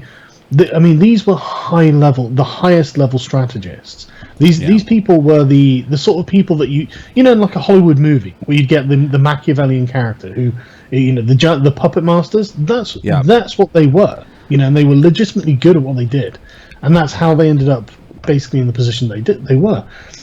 And can I run this? Can I run this by you real quick? Yeah. I have kind of a pessimistic view of this Hillary leak shit. I don't think that it was as targeted as people think it was in terms of like just being her. I think that what we got a look at with the Hillary leaks was the status quo. I think that that's how shit gets done in this country, behind the scenes. I think that pretty much every politician at the national level has blood on their hands in regards to this. I think that they're all doing it. Mm-hmm. I think that everybody is playing the game. And I don't understand why so many people seem so focused on pinning it on Hillary and not asking who else is doing this. Because she was the center of it. Of course, she was the nexus point of all of these interests. I mean, you should never have that much power aligned behind one person in a republic. It's dangerous. It's really dangerous. And I mean, wasn't that amount of power aligned behind Barack Obama, if we're honest with ourselves, during his double elections? No, not really. I mean, you had the same corrupt DNC, right? Yeah. Sorry? The same corrupt DNC fully backed him, was in his corner. Are we to believe that there were no shenanigans whatsoever that went on behind the scenes? No collusion? Yeah, there probably were. Yeah, absolutely. I'm sure there were. But the thing is, on the Republican side, you had another establishment candidate, and so like oil interests and competing big money can go behind that candidate, and so at least it's not all the same person, or although effectively it's going to be the same policies. But with Trump, it was everyone hates Trump, everyone loves Clinton. Everyone was behind Clinton. That's worrying. I mean, that speaks to class interests, which this is why people say, "Oh, Trump's not the outsider candidate." Yeah, he fucking was. If you don't think Trump was an outsider, you're a fucking idiot. Just because he knew these people, it's because he's a billionaire. But he was in complete revolt against them on a class basis. That's when he's still doing his rallies. Why the hell is a sitting president still doing rallies? Yeah, it's because the entire political class is opposed to him, which is why he looks so haggard. Because he never gets 5 minutes break. And don't get me wrong, he still enjoys broad fucking support here, though. I'm telling you, like, I know his numbers aren't great. I mean, his numbers are very low. His approval rating is very low. Yeah. But there are still vast numbers of people that are thumbs-upping this presidency like it's the best thing that ever happened. And it's like living in fucking bizarro world for me. Because at this point, like, you said you haven't been paying attention. To somebody that has, well, I've been, like, keeping an eye, but not sure. Deep, you know. It's just blatant to me what's going on. It's horrendously corrupt. Horrendously. And I mean, this is I swear to God, the problem is like lobbying groups and advocacy. If I was made dictator of a country, I would bring in some severe penalties for any politician who was caught taking any money. What sense does this make? What sense does this make? A senator serves a term in the American Congress, makes a bunch of connections there with other lawmakers, and then is offered, after not being reelected, an immediate position with a lobbying organization to lobby that very body and use those connections to lobby Congress for an outside interest. That happens every fucking day. Yeah. How do you fix a system that is so inherently fucking corrupt? How do you even operate within that system? You've got to extract the lobbyists, the people whose jobs they get paid to get money out and lobby for other people. They're embedded like ticks. They're not going to be easy to extract. I know. They're and most people don't give a fuck about this. No. That's the hard truth. Mm-hmm. Most people don't give a shit about this. This is what drives me crazy when people are like, oh, the Justice Democrats are becoming a bit SJW. It's like, well, okay, but they're still trying to get corporate money out of politics, and that's something worth supporting. I mean, literally everyone can support that. Absolutely. You know, there is, I mean, the amount of people who benefit from that is such a tiny fraction that you wouldn't be able to poll the public and find someone in favor of it, I don't think. You know, do you want these, professional lobbyists lobbying for giant multinational corporations who don't even base their company in your country? Do you want them lobbying for Saudi Arabia or whatever other bloody stupid thing they're doing? No, of course you don't. I would personally have I don't even think I'd have a donation system. I think I would have a fixed amount that a politician would get from the state as their payment for being a politician. And I don't know, I realize it's a totally unworkable shit system idea and all that sort of bollocks, but you've got to extract this cancer, because this is how republics end, because you end up with a class of people who are just completely detached from the average person and have got no interest in dealing with them. Detached by design. I mean, it's to the point where it's absolutely systemic. Yeah, that a certain level of money equals a certain level of different privileges than everybody else. Yeah. I mean, that's just the way it works. Yeah. Since we've gone kind of far afield with this, and we've kind of let me ask you a question. Are you willing to play Nostradamus? Given the trajectory of the world as you see it, as you understand it, as Sargon of Akkad understands it, right? Where are we going in the next 10, 20, 30 years? It's not good. For some reason, I saw someone there complain about my mic. I don't know what's wrong with it. Sorry, it sounds fine on our end. Yeah, there are tons of trolls in the chat, as you may be aware. I don't think there's anything wrong with it. You sound very smooth and Sargon-y. Oh, good. Okay, so we're in a time of particular change. So any predictions you make are liable to change because some event might come along. Like in the UK, we're having a general election because after Brexit turned out to be a success from my point of view, and we voted to leave the EU. The current Prime Minister decided what she should do is call an election, presumably to strengthen her hand and get a larger majority in the Parliament, so she could go into the negotiations and really hammer it. And it made a lot of sense for her to do this at the time, because the opposition party, who's basically our version of Bernie Sanders, but he's not nearly as charismatic as Bernie Sanders is. Jeremy Corbyn, yeah, I know. Jeremy Corbyn has got... But Bernie Sanders never came across as pretentious, or unlikable. He seems like a really nice guy, whereas he's got that very working class kind of affectation, and Corbyn, from what I've heard, does not. No, he doesn't. He's also pretentious and moralizing. I mean, he always, whenever he says something, he has to moralize just before he does it, and it's really condescending. It's really it's off-putting for a lot of people. And he very rarely talks specifics as well. He always tries to abstract something to a general comment, which is never really answering the question. But the thing is, they because of the general unpopularity, and it's not just Corbyn that's the reason for this.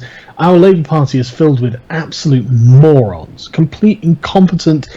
I mean, I swear 90% of them are diversity hires. They are idiots, and they have no place in politics, and yet somehow they're there. And then you've got the policies that are just generally antithetical to what the British public want. And the Labour Party was on about 25% of the of favourability rating. The Conservative Party were the ones in power. They had 50%, and this was like their third term. And so it's just like, Christ, how is this happening? But obviously, when May calls the election, when our Prime Minister calls the election, it looks like a landslide. They're more than double their bloody rating. Of course they're going to win it. And then the Conservative Party continued to just make mistake after mistake after mistake. It was just bungling. And now they're within a few points in the polls. And it's just like, how is this happening? The Labour Party haven't gotten any better. They're still rubbish. The Shadow Chancellor of the Exchequer, the person who's going to be responsible for the economy, is a fucking communist. I see a parallel here in America, and it's interesting. I'm sorry to interrupt you, but it's interesting to hear you talk about it, because I'm not up to date on British politics in any meaningful way. I'll be honest about that. But the same thing is happening with the Republican Party in America. This presidency, whatever you think about it, is ostracizing people and forcing people to choose sides within the party. It happened before Trump was elected. I think Congress handed Trump the election, actually, when they decided that little group of people decided to defect. They forgot something. They forgot that the American people hate nobody more than Congress. No politician is ever hated as much as the American people hate Congress. When they fucking walked away from Trump, I think that was the straw that broke the camel's back on a lot of people teetering on that fence. They were like, what? These congressional fucking embedded ass cuck Republicans, whatever you want to fucking call them, are against Trump. Yep, he got my vote then. Fuck those people. They forgot. I think they handed him the election. And that it kind of speaks to that chaos that you were talking about, right? Things are swinging wildly over a course of time that you wouldn't expect in politics. All my life, politics have moved very slowly. There's been that slow pendulous shift from left to right. That seems to be going erratic now. Well, it's the same thing with Brexit that is with Trump. The entire establishment was completely behind remaining in the EU because they wanted to retain the status quo. If you keep Hillary, you keep their status quo. Stay in the EU, you keep the status quo. They like it that way. They're all benefiting from this. When you've got Goldman Sachs, JP Morgan Chase, and all these, literally everyone who makes up the system and makes it as corrupt as it is, they're all saying, "Oh, you should vote Hillary. You should remain in the EU." Well, honestly, that's enough for me to go, you know what, I think I'm actually voting against you because you're the problem. You're the reason why we have right-wing populist movements, because the system is generally oppressive to the people at the bottom. And the only way they can get around that is by voting to the right, because apparently the left is completely okay with all of this. And it's because honestly, they're a bunch of elitists. This comment is directed towards you. I don't know if you can see it. Can you see it there? Yeah, and Man of Steel, look up a video that leaked from a private meeting with John McDonnell where he literally says, I'll be honest, I'm a Marxist. I've been waiting for the financial crash my whole life. Yeah, fuck off, he's a communist. He appears at communist rallies and gives speeches and then goes, solidarity at the end. Fuck off, he is a communist. I wouldn't know. Honestly, just look it up. He's a full-blown fucking communist. I don't know if that's true, unbelievable. but if that is true, then I would say that qualifies him as a communist. I know nothing about him. He is. Yeah, if these are private if he's going to communist conversations, rallies, off the record that are verified that he made those statements, then I would agree. Yeah, that's probably communist. It's hard to get better than I'm a Marxist. You know what I mean? Like, exactly. Okay. The Communist Party of Britain, we actually have one. They're tiny and irrelevant. But they decided not to field any candidates for this election and just backed Jeremy Corbyn and John McDonnell. And it was, oh, well, if the Communist Party's backing you, then I guess. I agree with your conclusion.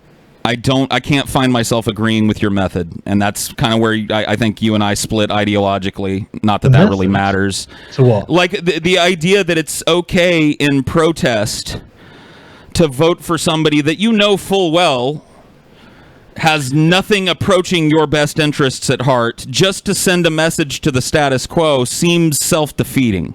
Well, the problem is the status quo has got us here. And so anything that's going to disrupt the status quo is in your interests. Even when it fails spectacularly, like Donald Trump's presidency seems like it is? It depends what you define as failure, doesn't it?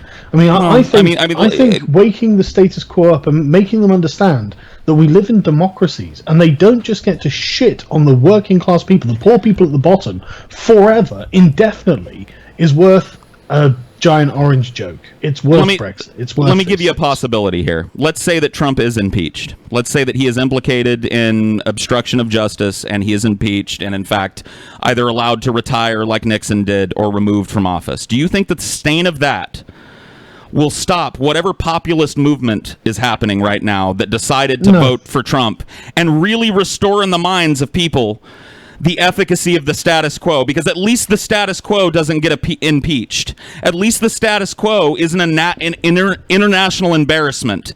At least the status quo isn't a giant orange buffoon of a fucking retard that is a stain on, every American classroom has this little president poster that has all the presidents and their portraits.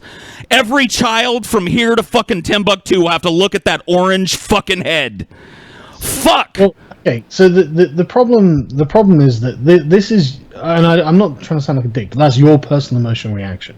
Sure, it is. That's very clear. The Trump being elected was an impeachment of the status quo. That was the status quo was bad and it had to go, which is why Trump won. Same with Brexit. I just want to address a comment. That was almost all unions, you liar. Fuck off. They had Stalin flags there. They had fucking hammer and sickle flags there. They literally, McDonnell was giving a speech underneath a hammer and sickle flag, not to mention Assad's flags and fucking all these other fucking communist shit all around the world. They had all of these things. Fuck off. He is a Marxist from his own words. Shut up. Stop being in denial. All right? They're a fucking bunch of... Diane Abbott, the Shadow Home Secretary, was on a TV show and they were like, why is it okay to wear a Che Guevara shirt or a Stalin shirt, but it's not, or a Mao shirt, but it's not okay to wear a Nazi shirt? And she was just like, well, I think on balance Mao did more good than harm. And it's like... I don't... Mao. I think it's okay to wear it. Mao. And it's just like, okay, Diane, you fucking idiots. Just... I think it's okay to wear any kind of shirt you want. Yeah, I don't have a problem with in political circles when you're sure. Oh yeah, of course. When you're living a public life, you are kind of responsible for representing yourself. Really quick, guys. We have to pause for 1 minute to play something from our sponsors. This will just be 1 minute, then we'll come right back here. All right.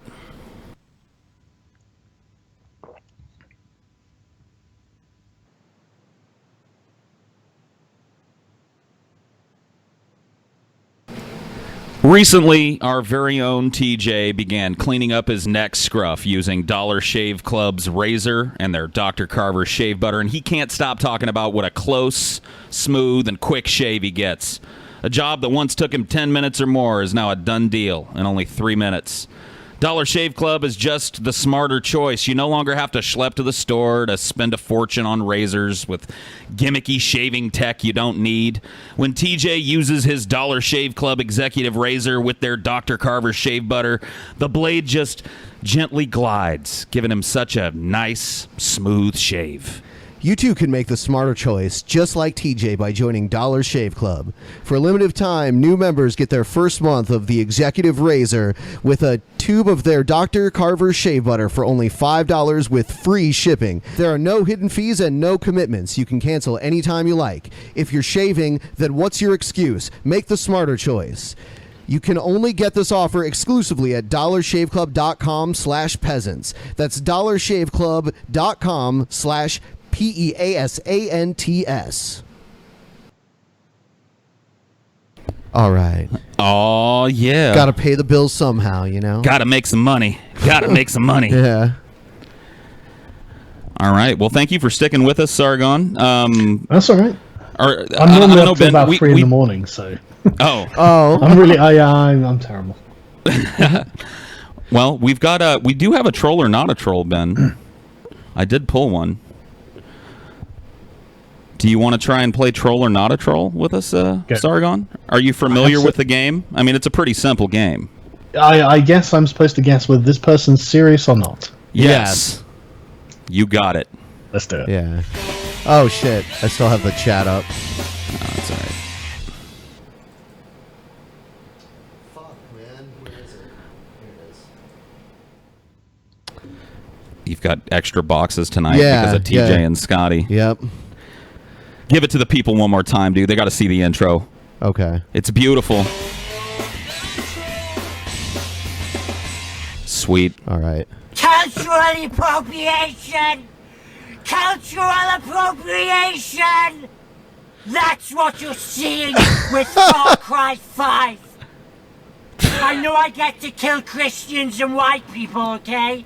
But I support Black Lives Matter, and this is fucking unacceptable.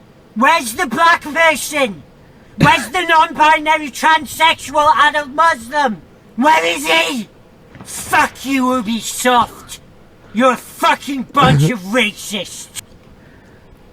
Is this video really 4 minutes long? I mean, eventually he shows his face, which may help us determining the troll factor. Oh, okay. Yeah. You are a fascist organization, Ubisoft. You hate black people. This game is fucking fascist. It's transphobic. It hates Muslims. You fucking people ought to have your game boycotted. I want to hear this guy review every video game ever, first Yeah, of me all. too. Second of all, I'm going to have to say troll. The thing is, it might be someone with like a mental handicap of some sort, and I don't want to just say troll just in case. I mean, it seems convincing. It's got to be a troll. It's got to be. It's got to be a fucking troll, man. Yeah, I agree. It's troll. Yeah. I tell you, Yes, Far Cry indeed. 5 looks awesome, doesn't it? Yeah. Oh my dude, I cannot wait to shoot at hillbillies, man. I've been like, oh man. I really like the cult. You know, the whole the actual fact that they've built like a convincing motivation for the people going in. You know? It's got The kind of crazy- that like True Detective season 1 kind of vibe around it. That Never- weird backwoods cult, man. I But like yeah, that I shit think too. It's a great. I think it's a great premise. I'm definitely gonna get it. So. Yeah, me too. I get all the Far Cry games. I haven't played a Far Cry since I Far like Cry Far- 2. Oh, dude, you gotta play some Far Cry. I mean, one of them I would recommend not getting. The one, whichever one it was that was set in the Stone Age and shit. The Far Cry 2 was like retro. It was like Yeah. 16-bit. I liked that one. I love Pagan Min. Pagan Min was great. Definitely one of my favorite just all-time characters. Just smooth as hell. I thought it was great. Well, I like me some Far Cry. Do you want to go into Crazy People? Yeah, let's do it, man. All right.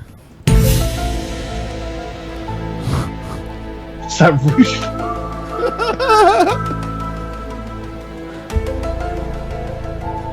Oh, look, it was Devin Tracy. I mean, allegedly. All of these people are obscure. Oh, allegedly. I don't know who that is. Yeah. Crispy Baldy. Yeah. What a beautiful sea creature at the end of that. Oh, okay. So here's Evergreen University students. Oh yeah. Yeah, this isn't too far away from where we live.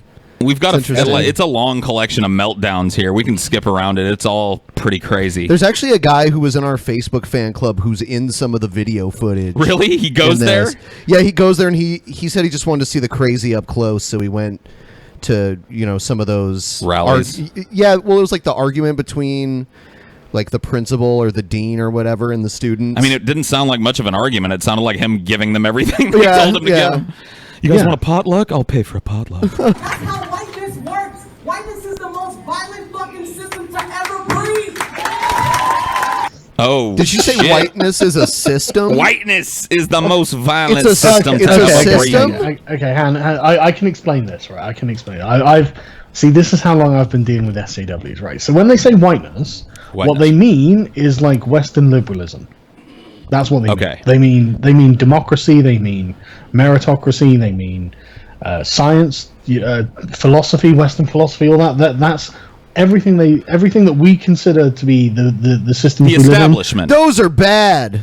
Yeah, the establishment. No, not really the establishment. But I mean, like this everything about our civilization is Western civilization. They call it whiteness, and they hate it. They hate everything about it. But they're a part of it. Yeah, yet they live in it. Yeah. How do they get it? How do they dance around that they live in? I bet they have iPhones and stuff too. They're part of the civilization. Yeah, I mean these people will tell you they are terribly, terribly oppressed on their iPhone on Twitter. Yeah, it's nonsense. George, you claim a paycheck. John, as one of your classmates, get out. So. Fuck you and fuck the police. Wow. Okay. Man, I gotta find an audience like this. You got your back against the wall because your fucking student body was the most powerful motherfuckers on this campus. Man, if only I had been born black, I could do this, dude. I could profit at this. I could go in there and Unfortunately, say, you were fuck, born neckbeard, and we don't fuck white have depression points. Yeah. It's tragic, isn't it? It's fucking honestly. I think it's marginalizing, and I think that we need to do something about it. Yeah, neckbeard oppression is a real thing. It is, man. Yeah, what would it take for neckbeard to be declared a culture or a race? I mean, it is at this point. Is it a race at this point? Yes. I think there should definitely be some sort of neckbeard insurrection. Yeah, I mean, there is clearly some genetic basis to neckbeardery, because if I'm dead honest with you, my dad is a fucking neckbeard, and my grandfather was a fucking neckbeard. It just goes I didn't deep. get to choose to be a neckbeard. It was handed to me. It's in your DNA. It's in my fucking DNA, man. So if you went to 23andMe and took a test, it'd be like, oh, you have a 90% chance of having the neckbeard. I mean, dude, gene. look, if it was like a movie or something and I had this really super cool dad, like my dad was fucking Clint Eastwood or some shit, and I just was some like weird little genetic anomaly, I'd be like, yeah, neckbeardism is shit. But this was clearly passed to me. I come from a long line of fat facial haired retards. I am a neckbeard.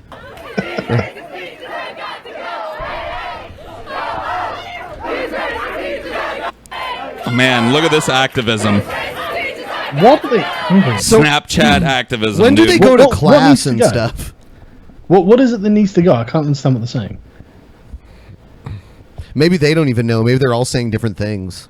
Right. Okay. So something's got to go, and I'm just like, okay. I'll try to listen. The racist teachers? These racist teachers have got to go. Right, okay, I'm sure Evergreen College. I mean, as I'm aware, it's quite lefty, isn't it? I'm sure there are it's tons actually of racist teachers there. It's actually to the left of the lefty. I'm going to be really? honest. From what I've read about Evergreen College, there is no curriculum there. There are no majors. You are asked to pick your own major from a selection of any word in the dictionary, apparently. Any concept you can think of. Anything that exists in the world that we have a word to describe, you can major in at Evergreen College. So I could get like a bachelor's in dinosaurs? Yeah. Like with you just could the get word dinosaurs? You could get a bachelor's degree in why does corn always come out in your poop even when you chew it? You could. If that's what you, look, you're a shining star, and I don't want to get in the way of your guiding light. That's the kind of school that we're talking about here. Wow. That's These very people are progressive. oppressed, in a school that doesn't have grades and lets you choose your own fucking major and apparently, from what I've read, appear in class at will. I love how they say that whiteness is the worst system. Right? I got this book the other day, and I was just reading through it, and like I'll just read a list of things that women can't do in Saudi Arabia. If you like, it's horrific. Where is it? Right. Okay. So women are totally dependent on men. They're not able to open bank accounts, travel, seek employment, obtain passports, receive healthcare, study at university, or get married without the consent of a male guardian. And at any point, that male guardian can just say no. And there is no legal recourse for these women. And these annoying SJWs are like, this is the worst system. Whiteness is the worst system ever. Whiteness is the system that produced fucking feminism, you idiots.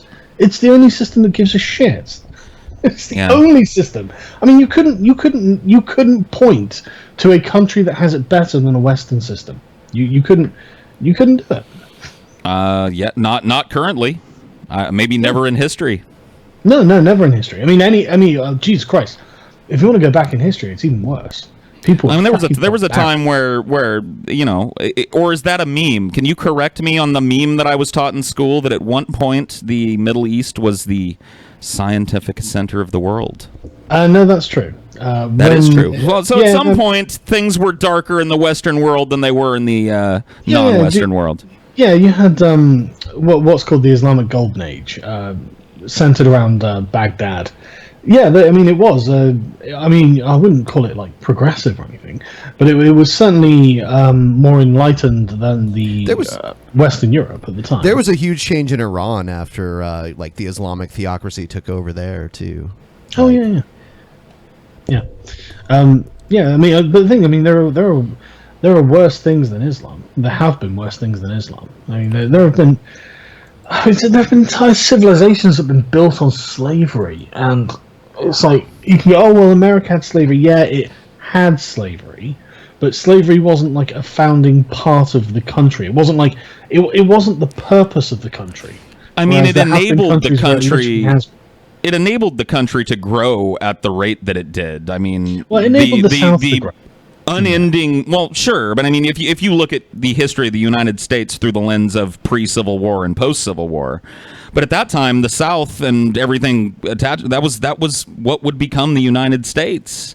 And, you know, I mean, I'm not saying that it was, I stop short, like you do, of saying that slavery built the United States, but I don't deny that it was foundational in the United States becoming what it was. The colonies weren't founded on slavery. That came to the colonies after the colonies existed, didn't it? Yes. Yeah, so there we go. It's something that came to the colonies after they existed. Because I mean, slavery wasn't something the then became incredibly foundational at a time when America was rapidly expanding. Well, it was profitable. I mean, like, without slavery, without that unending cheap labor pool, would there ever have been enough people here to justify mass production, thus industrialization? I mean, maybe on a long enough time scale, but certainly not as quickly as it was facilitated under a system that had access to that labor. The problem is the slaves weren't being used for industrial purposes; they were being used for agriculture. So I mean that was one of the reasons. Agriculture is and was then an industry. Well, no, when we say industrial, we mean factory work. Don't get me wrong. Slavery predates factories. Yeah. Yeah, but we not just factories, but like construction and mechanical stuff. It's one of the reasons that I think the North won the Civil War, isn't it? The industrial output of the North was colossal because they'd mechanized a lot of stuff or something. I'd have to go back and check. But slavery facilitated that to a great degree. I mean, a lot of that industrialization came as a result of having access to that giant pool of absolutely free labor. That's true. So, but then you can say, okay, well, that's absolutely true. The United States has exactly the same moral standing as every other civilization in history now. So, okay. Everyone did it. I agree. Everyone did it. For some people, it was prescribed by their religion. For some people, it was just their entire economy was slave economies. So, and it was a completely normal factor of life. And so I mean, America did hold on to moral it. equivalences with slavery, then we're actually coming out on top of this, because the Western world was the only place on earth that really ended it. And it wasn't just we ended it, we went out of our way to stop other people doing it. Like it was some sort of moral imperative, and it was a moral imperative at the time. But there were also other interests involved, but it was a moral imperative to the general public. There was an abolitionist movement, and they actually advocated and pressured governments to go out and stop this. I mean, like the British Empire, they had like an anti-slavery patrol that patrolled up and down the coast of Africa, intercepting slave ships. We blockaded Brazil to stop slaves going to Brazil. I mean, it's just a way of. It was just. I mean, don't get me wrong. There was an economic imperative there as well, but there was certainly a moral imperative from the general public. They enjoyed stopping slavery, and then once that had been effectively shut down, the Indian slave trade going from Africa to Arabia to India and beyond, the British Empire sent the navy around to stop that as well. They didn't like it, and it was because it goes against the general principles of Western liberalism. It's not good to have slaves. There's no justification for it. And so this is the thing. It's like, oh, we had slaves. Yeah, fuck off. Until your culture, the way you came from, stopped slavery on their own merits because they decided it was wrong, you don't get to judge. So just shut up. I'm sick of the slavery arguments. Yeah. I mean, I don't think anybody can credibly claim that slavery impacted their lives directly at this point. I agree. Certainly, culturally, I can imagine that there is still some kind of psychic, there's no direct connection to to black people that are alive today, but to underscore or to underestimate the very recent history that was Jim Crow and segregation and that very systemic kind of racism that they talk about that they think still exists. Yeah. I think that has left black communities at somewhat of a disadvantage. I honestly, I think it's the identity that's the problem. I've referenced this before, but I was watching a video by a YouTuber called That Guy T, and he was basically like, look, Black Lives Matter, you've got to stop blaming white people. And I mean, he was saying in the video, like, when he grew up, and he comes from Atlanta, so maybe it's different there. I don't know about like other locations, but he was saying there was the tendency to say, look, the white man wants you to fail, the white man wants to keep you down, the white man this, the white man that, and he's just like, I never met a white person who did this. I never met a white person that wanted me to fail because I was black. Yeah. I mean, Atlanta. I think it's in their heads at this point. Atlanta is in the deep South, and it's just an economic truth that many of the black people that live in the deep South are also astonishingly poor, for whatever reason. Also, things like obesity are higher there than most places. Absolutely, off the charts higher. Really, I didn't know that. Yeah. Watch more of this, or let's go ahead and skip ahead. All right, skip ahead in this. It's pretty long. Yeah, it's real long. Right. This guy. I think that might be the one that we watched. Yeah, we already had to watched pay that. for the potluck, but there's some more of him. You gotta put your hands down. You know you gotta put your hands down. Dude, what the fuck? You gotta put your hands down. Fuck these people. Does he not? Yes,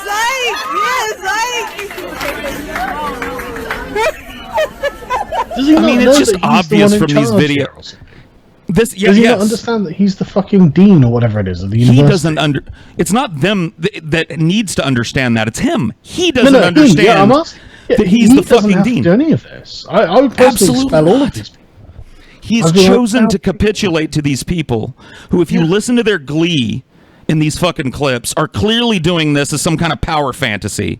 The inmates have taken over the fucking asylum. There's no demonstrable educational goal being pursued. Yeah, what is this? How is this an institution This is a of group higher of education? people. This is a group of people who are gathering to get off on belittling a man who has chosen to capitulate in every way to their stupid fucking demands. How is this an accredited institution at this point? I have no idea. Well, this is, I mean, this completely validates everything that we've been saying for the last few years, doesn't it? You know, we've seen this coming, and it's been constantly leaking out, like with Mizzou and stuff like this. Just practically every time you see it, and effectively what it is, I mean, these people have been brainwashed. they've been brainwashed to think that they live in a tremendously oppressive system, and then they are given license to take over the system because. And the thing is that this has happened before. I mean, there are other instances where you get what is effectively a new sort of cult that comes up. I mean, the Christians had one in the Catholics had one in medieval France called Catharism, where everything about the ideology completely undermines and the existing paradigm. So, like, for these people, they think that everything's white supremacy. Therefore, nothing can be trusted. The whole system has to go. The Cathars thought something similar, where they thought that the entire world was made by the devil. So that included the church, that included human bodies. I mean, literally everything was tainted and corrupt. And that's the same idea that these people have, basically. Everything's wrong and it has to all go. And the way that they solved the problem with the Cathars was with a crusade. So I'm just saying, Des Volt. That's why. How Deus Volt. How can they say they're oppressed when they're allowed to just take over? I mean, doesn't that just prove that they're wrong? Well, yeah, it does. The more power they get, the more it proves that they have no reason to have the power in the first place because they're not oppressed. What a strange place to arrive at. Everything about social justice is couched in terms of power. It can't be understood without contextualizing it in the real world and in the context of power dynamics. And this is something I think a lot of people fail to pick up on when they think about this. Because, I mean, think about their definitions of anything. So obviously, to you and me probably, the term racism means prejudice. Means prejudice on the basis of race. But they will tell you it's institutional prejudice on the basis of race, in which power plus prejudice. Exactly. Right? You can't define their terms without using the term power, and this means that the whole thing is focused around power. It doesn't even matter really what I mean, they will just interchange it. Oh, it's men, it's sexism is prejudice plus power. You know, racism, prejudice plus power. Right. And so when you add that plus sign, the two things that you have the plus sign between become interchangeable. So power becomes prejudice at will. Yeah. Well, the thing is, they're terrible at maths as well. Because if this was like a numerical, I mean, if they have multiplication, maybe that would make sense. But if I've got prejudice and I've got 0 power, and I add that together, I still have prejudice. So yeah, it should be multiplied. And if you have unlimited fucking cosmic power but no prejudice, you still have prejudice. Yeah, exactly. But the thing is, it's all a power tactic. It's all about gaining control of things, and this is them gaining control of something. It's a natural outgrowth of this ideology. It's going to have to be defunded. It's just going to have to be completely defunded. It's dangerous. I mean, you can see what's happening. You can't allow this cancer to continue growing, and these teachers are teaching them that they're essentially, Jordan Peterson calls them activist courses, and they are. They teach these kids. I say kids, but these people are 18 to 20 and stuff like this. They teach these people that they have a right and a duty to take over the system, which is why they're doing what they're doing now.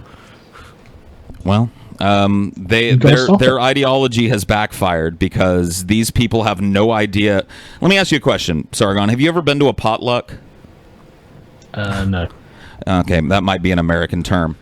I think so. A potluck is when people get together and everybody brings like a dish. Everybody supplies. Everybody that comes to eat brings a piece of the meal. And then it's like a buffet that everyone shares. And then everyone shares. Yeah. Right? That's a potluck. These people asked the dean to pay for a potluck.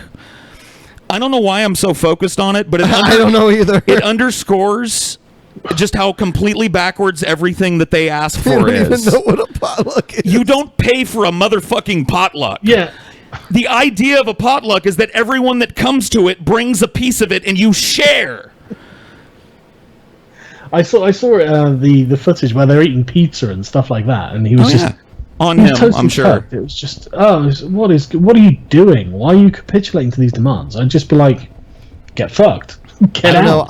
I went to a university where if I would have been messing around like this and not going to class, I would have failed and still had to pay.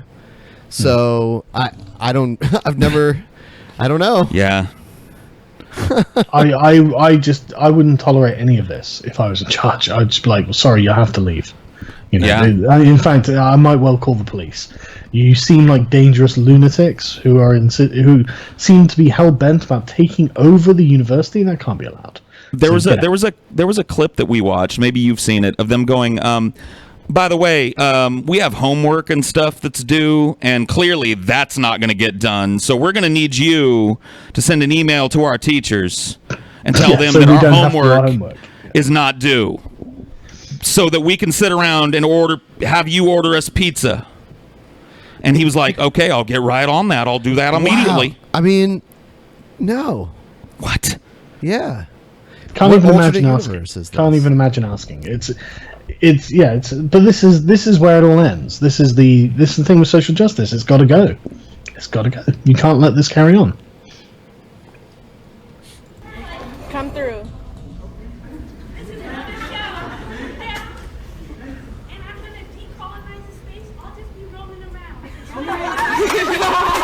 Okay, so can we talk about this? She's What is it? decolonizing the space. Oh. There, I guess, is this idea that when a white man is standing up, nobody It's a else can colony. be doing anything. I guess that's a general idea when somebody's talking to a group of people. But that's a colony, that's a colonization of a Yeah. space Yeah. by a white man. And so her presence, dancing around like a dummy, is decolonizing the space. Well, my I mean, take that, whitey, I guess. I know, man. I don't know if my fucking male white ego will ever recover from this space decolonization I've had to witness here today. Consider me decolonized, I guess. Yeah, look at the brutal way she's dancing. I know, in dude. This space. She decolonized my heart with those dance moves.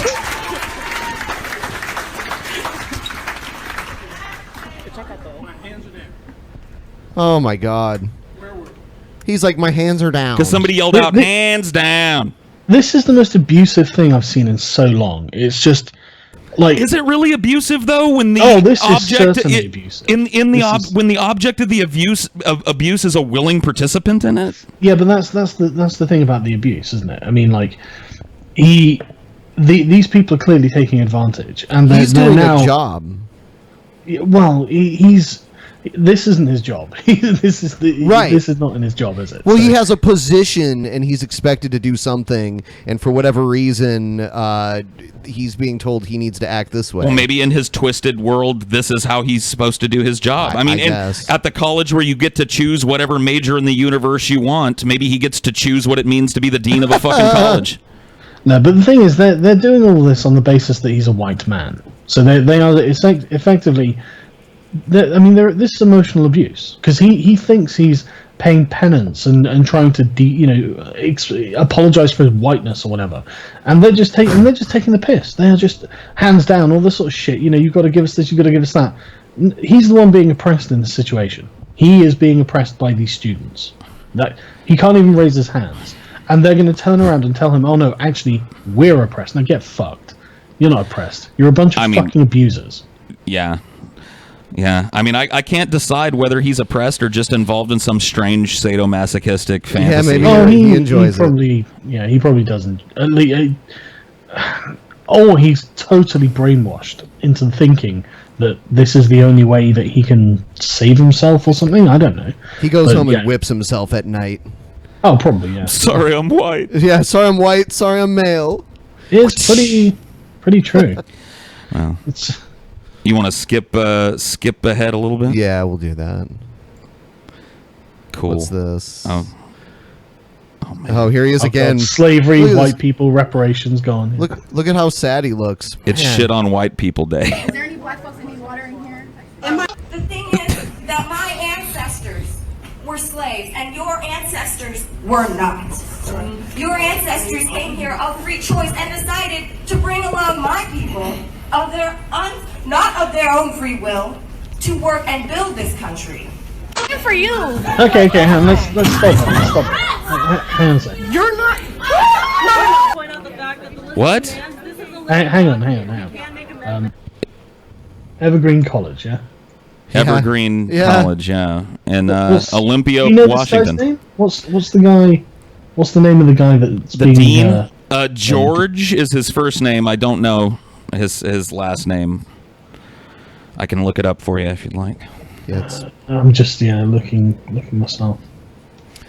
It's pretty fucking insane. Yeah, it's very close to where we're at.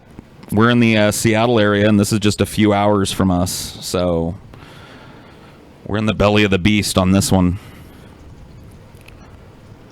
I mean, I've seen some crazy shit. If he turns out to be like Polish or something, like the son of a Polish immigrant or something like that, it's just like, yeah, you ain't a slave owner. I want to know where this guy comes from. I see what you're doing. You're trying to find out. There's every chance that he's not. Is it George Summerbridges? That sounds familiar. He's an American sociologist and president of the Evergreen State College. There it is. Well, we haven't got any information about him, unfortunately. That's a shame. Be interesting to get an interview with him. I'd like to talk to this dude. I think he'd probably call you a racist. So. Oh. He'd probably what if I just acted like he did and pretended to capitulate to everything he thought? Just make sure to keep your hands down when you. I'll keep my hands folded on my lap. No, that might imply my genitals. I'll put it back here. I would be amazed if you could keep up the act. I might be able to. But yeah, I can't find any information about his ethnic background. But if he was like, I mean, with Bridges, he's probably Anglo. But if he'd been like, Russian or Jewish or Polish or something, oh, your ancestors, no, shut up. His ancestors probably came as refugees, right? But yeah, I don't know. It would have been easier if he'd had an interesting name. Yeah. But yeah, but even then, who gives a shit? It's not his fault. You can't punish him for it. I mean, it's like explaining this to a child, isn't it? It's remedial. It's not his fault, and you weren't the one oppressed. You never picked cotton. He never had any slaves. Shut up. Yeah, I do agree with that. It's like, no. Yeah, it's very, very basic. Has Sargon? Have you been exposed to Corpse Midget at all? No, he hasn't. What? I'm just wondering. He has a wide fan following. I was wondering if Sargon had been exposed. No, I don't know what a Corpse Midget is. It's actually the one below that, Ben. Oh, is it? Yeah, it's how to be emo in school. I can't. I don't know what a Corpse Midget is. It's this guy. It's this guy here. We call him Corpse Midget. He's going to tell us how to be emo. They were going to learn how to be an emo girl in middle school. Yeah, that was our reaction too. Just like it says here on WikiHow, but with my personal advice added at the end. Many people think emo is being sad and cutting, but the truth is that emos can be really fun, nice people. Emos are people that take small reactions to a more dramatic level, like love, sadness, madness, caring, etc. I'm sorry, Kevin, but this is just not working out for me. I think we should break up. No! What the fuck am I looking at? So this is meant to be satire, right? I honestly can't say yes to that. As much as I'd like to be able to sate your curiosity on that, I don't think it is. I don't know what this is. We've watched several of this man's videos, and I haven't got him pegged. He is a Romanian dwarf that makes videos that are very strange. They're basically randomness. Yeah. Right, okay. Well, I'm guessing that's satire then. It's got to be. I don't know. We can still remain friends. Oh, he's also, as far as I know, he was a big Onision fan. So, which also calls into question whether this is satire or not. I will fucking murder everything. Kevin, don't be like that.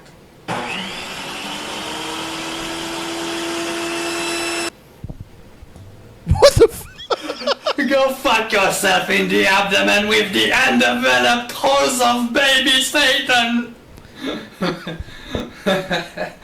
If you're only trying to be emo to fit in, please what be the aware. fuck? This is like something from my nightmares. Like, look at the background of it. It's horrifying. Look at it. I can't. Oh god, I can't even. Yeah. Sargon's like, this is not within Sargon's normal content. Yeah, I mean, he doesn't usually spend his time watching. That's right. When you asked Corpse Midget, he was familiar with Corpse Midget. I was like, no, I don't think he is. I don't know, man. Lucian Hobadok, dude. Lucian Hottlebach. Why does that sound like a German fairy tale gremlin or something? I think this is where I'm gonna have to bow out because this is too much for me, and it's 2 o'clock in the morning. So. I don't blame you. Thank you for joining us, Sargon. Thanks for having me on. It was a pleasure talking to you, sir, and best of luck, man. Yeah, take it easy, guys. And hope we can have you back sometime.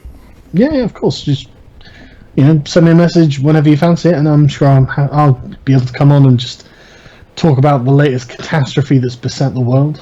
Awesome. All right, and Corpse Midget, of course. But, we'll save the Corpse Midget for next time. See this again. I think I've seen enough. All right. Thanks again, Sargon. Yeah, you too, guys. Take care. Good night. Yeah, sorry. Corpse Midget literally scared Sargon away. I don't blame him. Yeah, I was hesitant to play Corpse Midget. Man, I wanted to see what he thought, and he spoke very clearly there. He can't hang. That it's a way of life, not an experiment or a for fun game. You have to put your whole life into it, otherwise you're a wannabe or a poser. Emo is just a genre of music. What the fuck? I like how his head only comes up to the top of the bottom lockers. And that's a green screen too, so he even green screens it properly. Yeah. Oh man. No, it's not. Make sure that you are being emo for the right reasons. Well, duh. You have to make sure that you do everything in life for the right reasons. Stupid sight. Go to the mall and shop for emo clothes. Well, duh. God forbid you... Well, duh. Go to the mall and shop for emo clothes. Well, duh. Well, duh. Duh. Can we just have this guy around to just say that every once in a while? Just to comment every once in a while on what we're doing? Yeah. Well, duh. Someone said Sargon destroyed Paul again. Again? Again. I don't think you guys ever talked. I never talked to him before, so I guess we had 2 battles. So let's do. You know what? You guys always have something to bitch about. You guys always bitch about the super chat. We've hardly done the fucking super chat. Yeah. For the entire show. Yep. But here we are now. The super chat's fucking up. What do you guys want to say? Yeah. Give us your gripes. Like we said before, we've got Scotty coming live via satellite from IHOP, and TJ, he just left the barber. He's upset about his haircut. Yeah. Scotty's still waiting on those eggs Benedict. Yeah, they don't have very fast service at IHOP. It's just slammed right now. Basically, randomness. Basically, a randomness.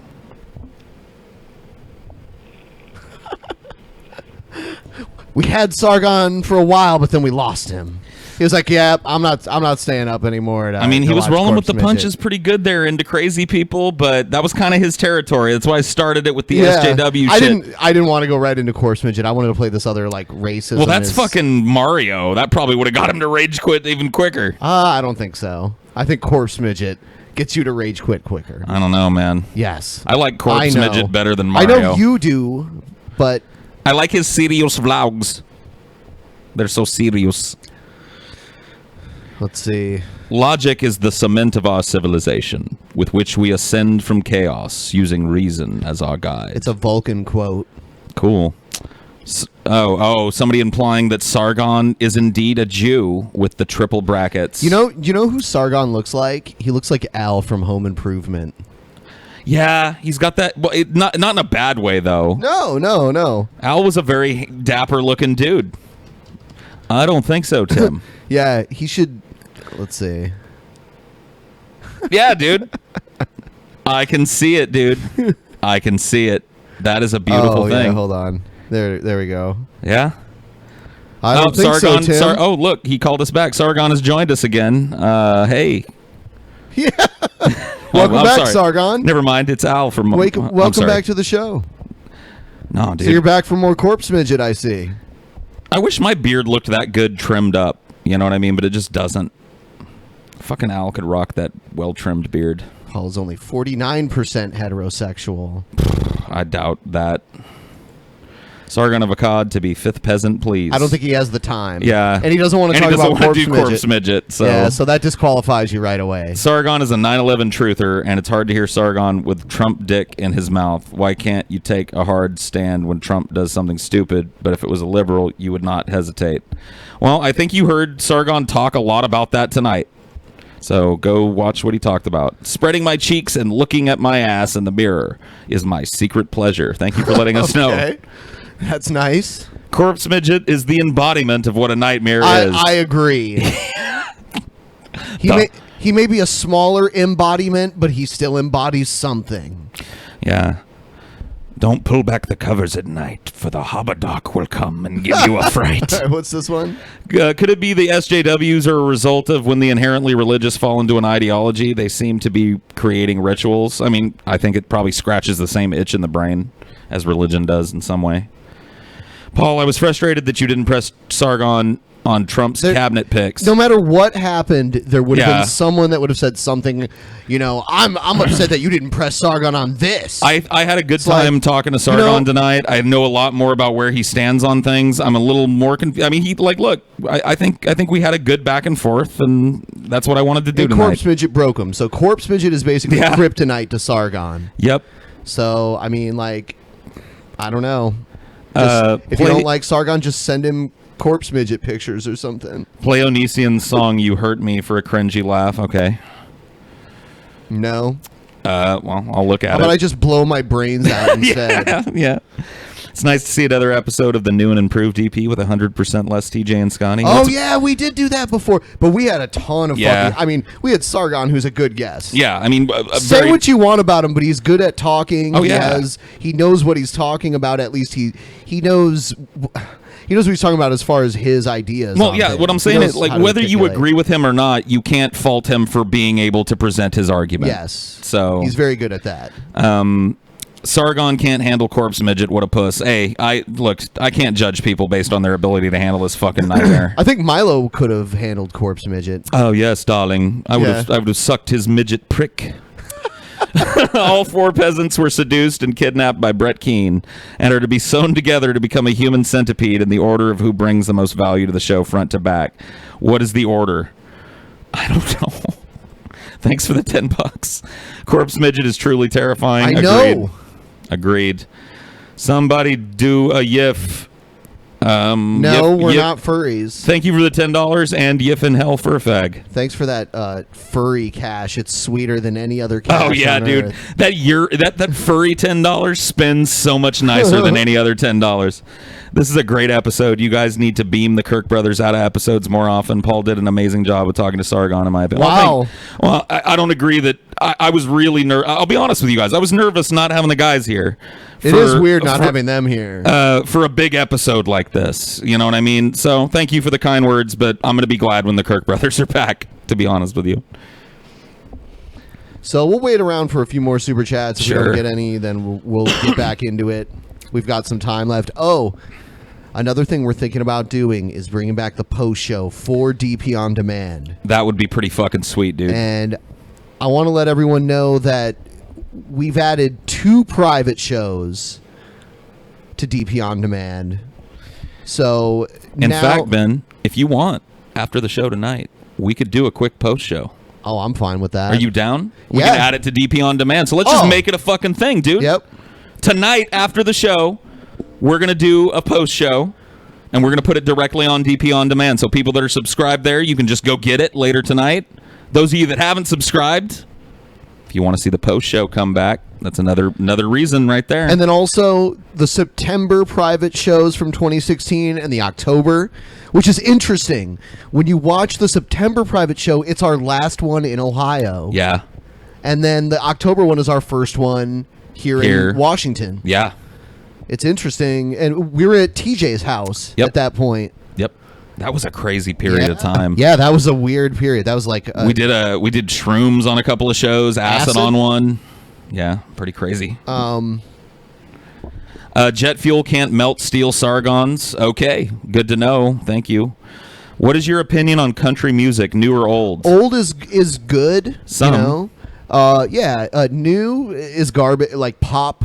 country garbage that they play on the radio. Yeah. No, not a fan. Most of the shit that gets radio play sucks. There is like a subgenre called alt country that turns out some sweet tunes. You ever listen to like Hank the Third? Hank the Third, yeah. Yeah, dude. I dig listening to that. That's like a outlaw country, they call it. It's like, it's almost punk-ish. Yeah, it's got a very punk vibe to it, for sure. Sargon says that Trump should be held accountable for his crimes. However, he only attacks SJWs and never attacks Trump himself for anything. Well, he's not really a supporter of Trump, so you heard him tonight. He said not really. He said he's not really a Trump supporter. Not really. Why is everyone asking you to do a YIF? I don't think everyone is. I think one person did. Thank you for the $5. Dicks out for Paul Rombe. Okay. Get your dicks out. Guys, what if Corpse Midget did a serious vlog of his basement full of Romanian girls dressed in Japanese schoolgirl clothes? I don't think a Romanian girl will come close enough for Corpse Midget to trap them in his basement. With his little arms trying to grab them. Oh, come to me. Should have got me and Ryby to dress as the Kirks. It's Jeff. It's Jeff Holiday. It's Jeff Holiday. I didn't notice. Yeah, dude, we could have had Jeff throw on a blonde wig and just hump the air all night.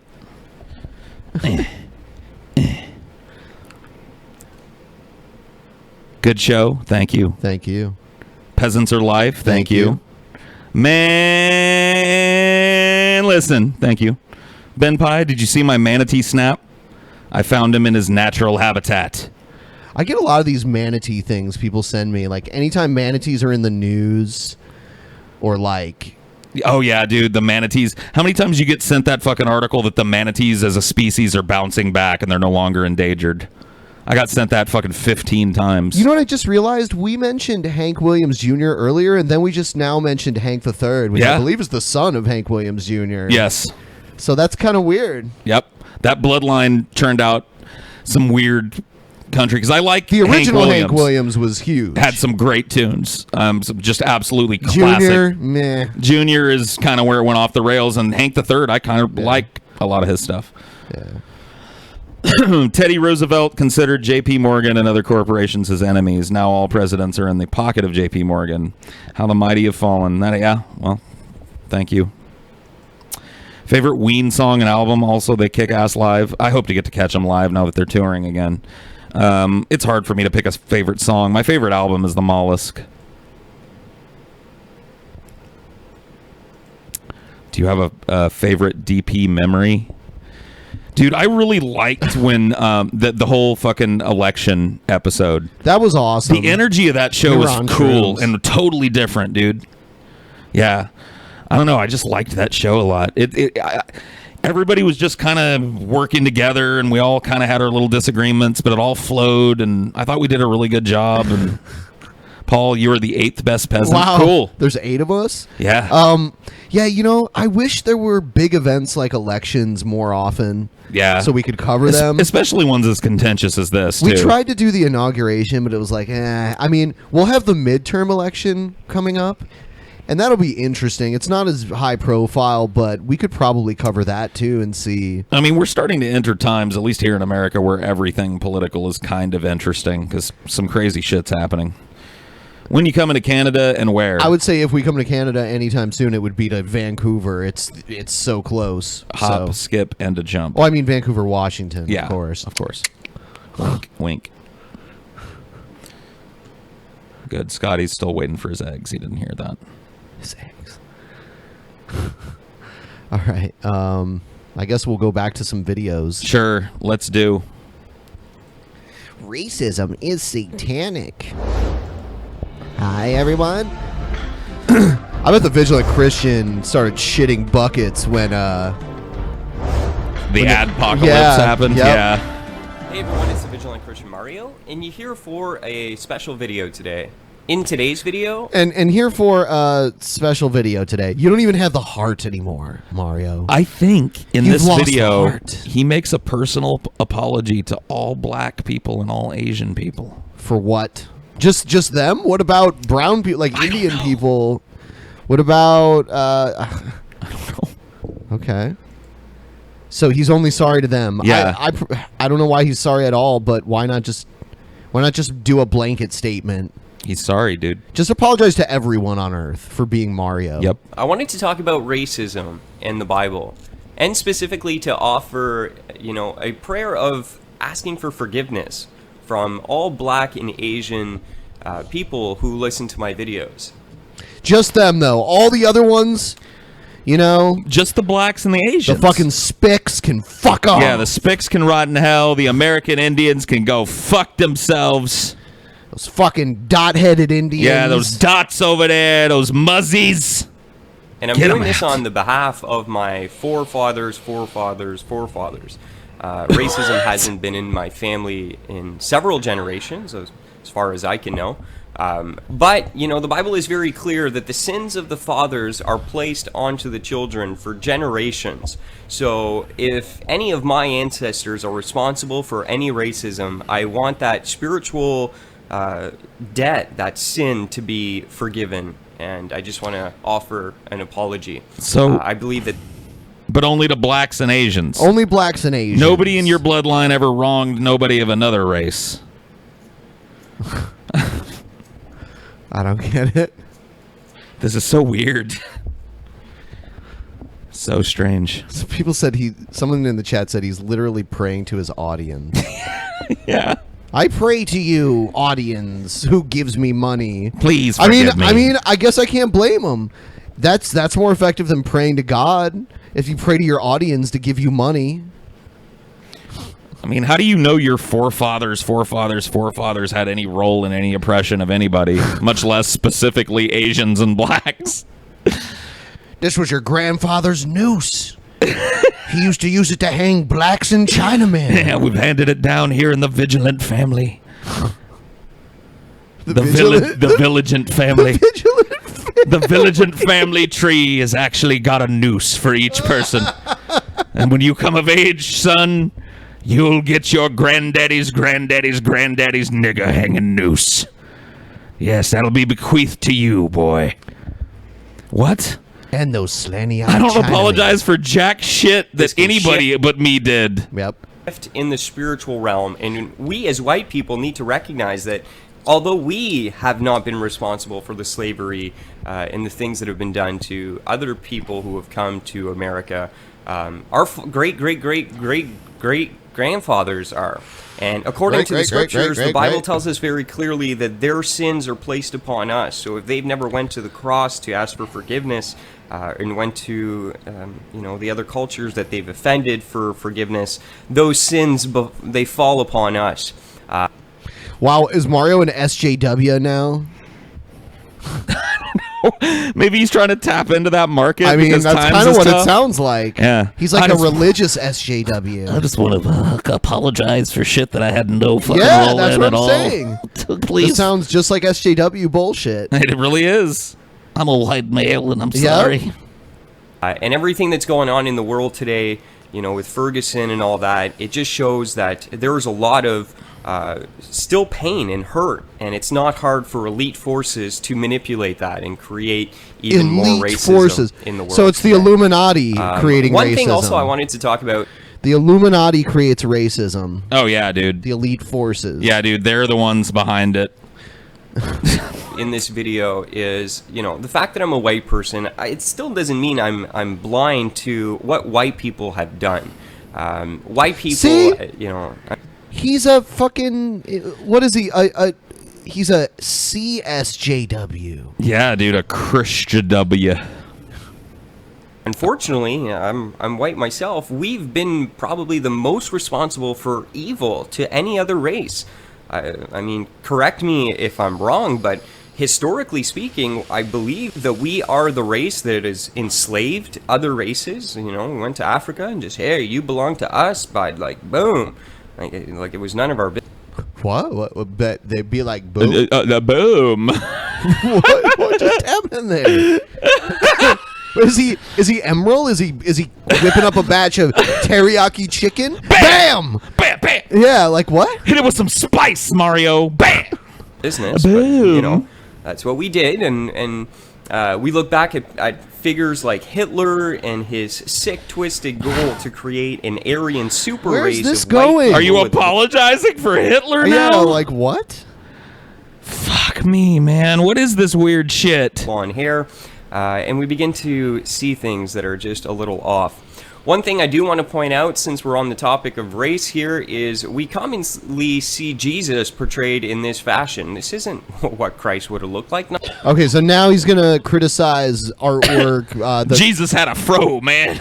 Jesus had a big old afro. Jesus man. probably looked like a Greek. Yes. Like or olive skinned, yeah. olive complexioned. Would probably be considered a white person of darker complexion in modern society.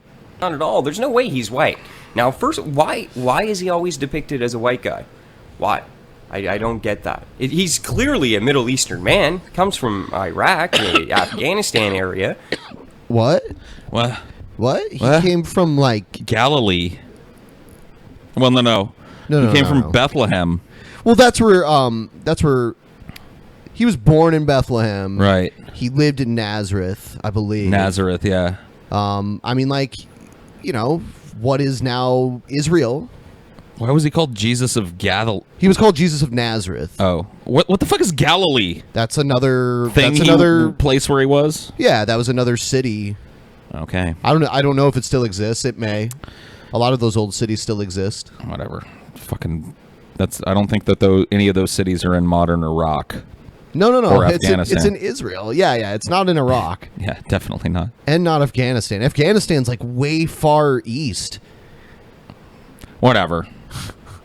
You know, like this is a Vigilant Christian video. I mean, like some of the closer countries to Israel would be like Lebanon. Yeah. You know, Jerusalem, Israel. Yeah, Jerusalem. There you go. You're right. Then You're why right did you there. say Iraq and Afghanistan? Whatever. Yeah, if Afghanistan is so far away from Iraq and Israel. Iraq is kind of close to Israel, but fucking Afghanistan is way the fuck out there. There's no way he looks like he's some northern guy with white hair and blondish hair. But we need to start asking ourselves, why is the Messiah always portrayed in this fashion? Well, he isn't I'm going always. to suggest to you that the satanic elite... Someone said nowadays Galilee is what is now Palestine. Okay. We deal with Oh, are that's true, white but it sounds supremacists. right. On this YouTube channel, I've been exposing this synagogue of Satan, as the Bible describes it, in the powerful positions in our world today, in government, economic, and things like that. They are in powerful positions, and they're running the show, and it's a Luciferian cult. The Bible says they are the synagogue of Satan, so they are the church. You just lost everybody you're trying to gain, Mario, by injecting your weird everything as a satanic cult thing. Because no SJWs are going to support you now. They're going to think you're batshit fucking crazy. They think that racism is just some systemic thing that they're fighting against. They don't want to hear that it's some fucking cult creating it. It's the Illuminati creating it. They're not trying to hear all that bullshit. It's the Illuminati. Yeah, dude. It always has been. It always will be. Of Satan. Now, why is it that this sick, twisted elite has always preferred white people? It's part of their, like, eugenics program. If you just look at Hitler, you had to be. It's part of the elite's eugenics program to only use white people to oppress everyone else. Obviously. White and have blonde hair. And I think blue eyes. Yeah, look at this example. Hitler, clearly a blonde, right? Like... or whatever. You had to have those specific trademarks. Why? Why does that create the super person? Why do they hate black people so much? They don't even view them as blacks and Asians. Why do you hate them so much? Yeah, dude, blacks and Asians, man. As human beings. It's funny that he talks about Hitler. He apologized to blacks and Asians, but I mean Hitler mainly killed Jews. You know, not. Yeah, it's just another example of why white people are evil, though. Because Hitler. I don't know where he's going with this. And the black man to be inferior and in need of, you know, they need to be our slaves and they need to serve us. And this type of mentality has come from the rich, twisted, Luciferian synagogue of Satan cult known as the Illuminati. They're always trying to do that. And it seems that they would also be responsible for making Jesus into a white guy. I mean, that's just art. I mean, a lot of European artists painted paintings like this. Yeah. And they painted the people in the paintings to look the way people did where they lived. Yep. And, you know, way back in the day, in certain areas, you wouldn't see a lot of people of other races. People, you know, they didn't have ways of traveling around the world that we have now. So, you know, seeing a multiracial area was far less common then than it is now. Yep. So people would normally only see a European artist would normally only see other white people unless they went traveling to somewhere far away. Yeah, and I don't think it's certainly I don't think it's like obviously on the face of it racist for white people to imagine that their imaginary little dude was also a white dude. I don't understand what the problem of that is. I think the problem lies in the imagination of a fucking savior. I've seen Jesus depicted as black before. Oh yeah, there's art out there of it. I've seen there's a bar in Albuquerque. They have a velvet, one of those velvet paintings on the wall, and it's black Jesus crying. Oh shit. Crying black Jesus. I wonder if I can find a picture of it. Crying black Jesus. Dude. Yeah. I'm almost positive. I wonder if I can find it. Because it's so perfect. The crying black Jesus. Yeah. Damn it, a picture of it doesn't exist. I took a picture of it at one point. I'm going to find it. Dude, next time you're down there, just get a good fucking picture of it. I may have one on my phone somewhere or something. Man, it's black Jesus and he's crying. It's beautiful, dude. That is a beautiful thing. I sent a picture of it to TJ one time, too. Jesus wept, dude. Yeah, and he's black. You want to check out Go Fuck Yourself, or you want to stick with some more Mario? Let's see. Got about a half hour left. Oh, we got tons of video left. Okay, someone's saying that a pope made it a rule. That all pictures of Jesus was modeled after his son, Cesare Borgia. Cool. Huh. I mean, I believe that. I've never heard that before, but it sounds believable. Popes did a lot of weird shit. Yep. That's pretty interesting. All right, moving on. Cool. I'm gonna come up there right now and I'm gonna fucking stuff that thing up your fucking ass. Go fuck yourself. No. Go fuck you yourself. You are the most disrespectful son of a bitch. Go fuck yourself, Cuffy. You have no respect for yourself. Go fuck yourself, Cuffy. I find that on YouTube and it's gonna go right up your fucking ass. Go fuck yourself. Yeah. Well, I already put in a complaint to the police yesterday about you. He called the cyber yourself. police, and they backtraced it. Say it again. Go fuck yourself.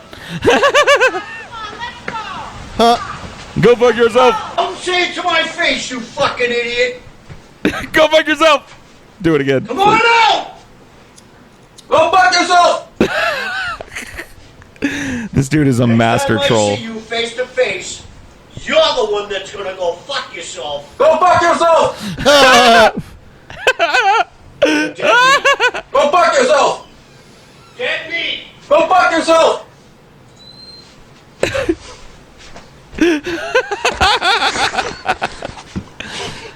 That's the best. That's the best shit, dude. He's gonna tell it again, dude. Yell it again. Come on, be a meme master. Yell it again. Please, one more time before he leaves. No. Come on, go fuck yourself. It would have been great. Fuck.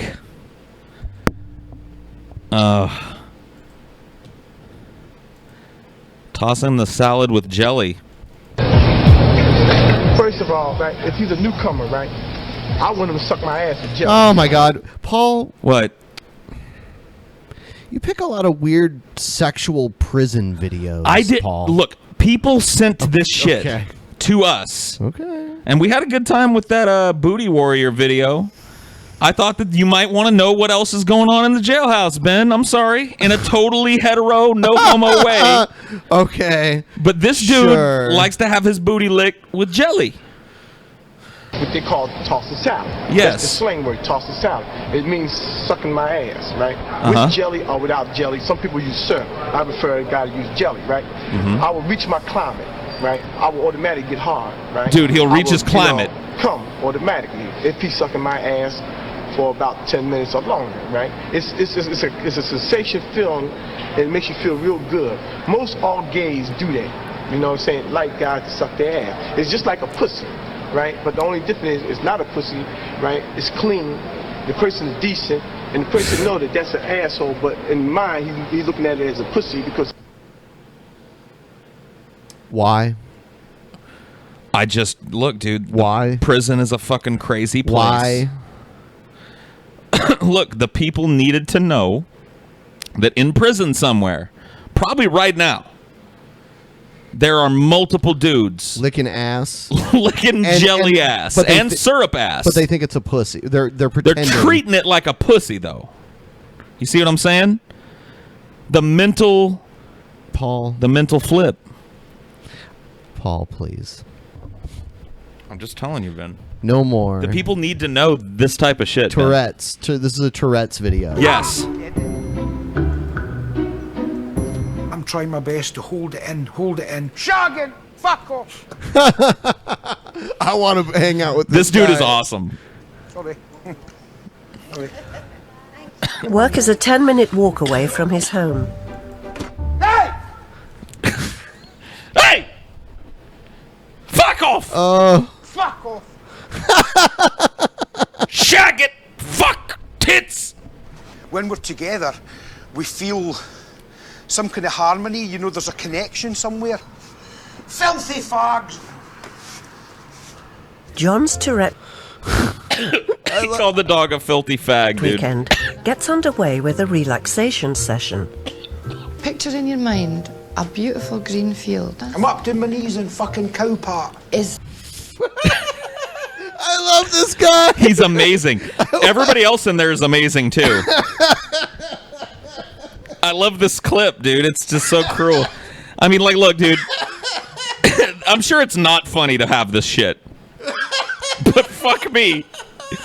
It's like their psyche saying what they're thinking at all times. I love this guy. He's amazing, isn't he? Is there a wind? Oh, I'm crying. When you're ready, if you get up from the recliner. Oh, he hurt himself. Damn. Yeah, dude. Ow. Now. Johnny Davidson! Johnny Davidson, dude. That's what he was thinking of. Right, hello, I'm Heather from Citizens Advice Bureau in Galashiels. That actually helped at all. Fuck off, nosy!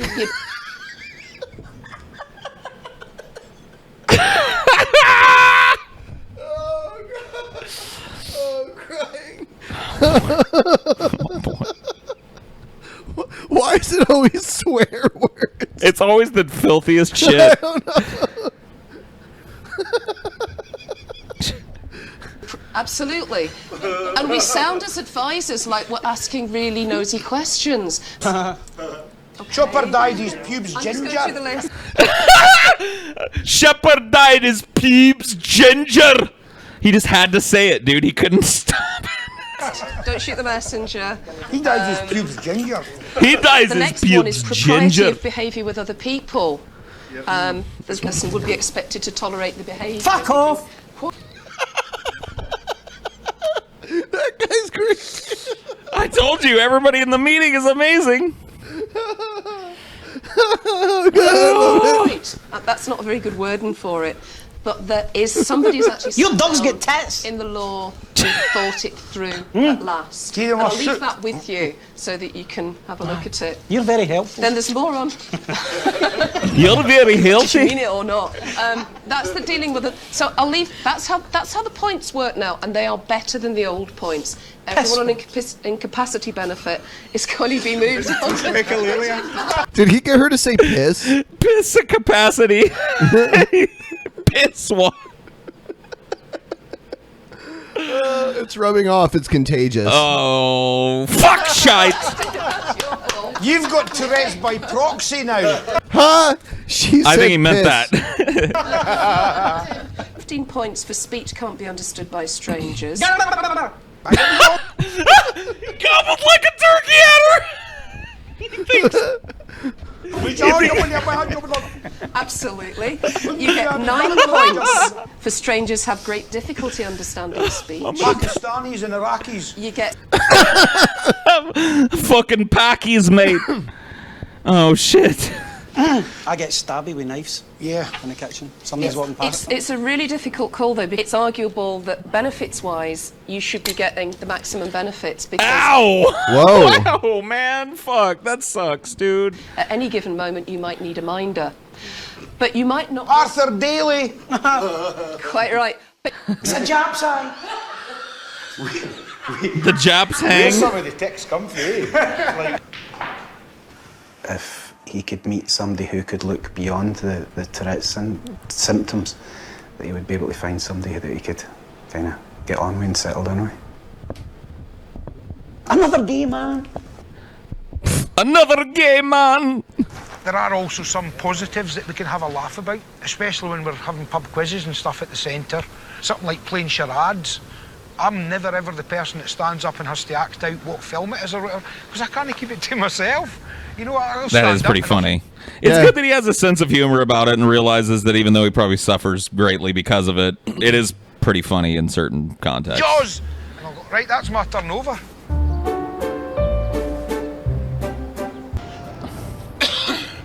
Oil on the road. Gonna crash! You're gonna crash! Can you imagine? Wow, I don't want to be in a car with him. Nope. Yay! Border between England and Ireland. Yay, we're here. Crash! Right. At last. I'm a chicken. I'm a chicken fucker. Wow, he's just gold. When I'm feeling down and I'm feeling a bit shite and a bit sorry for myself, I do stop myself and think, well, look what I've achieved. I've got my house, I've got my garden that I love, I've got my job, I've got my dog, and I think really, to be honest with you, I think I've actually got a good quality of life, really. Cool. That's nice to hear. It's a job site. What the fuck? Oh, this is fucking amazing, Ben. This is Jan Terry, but now.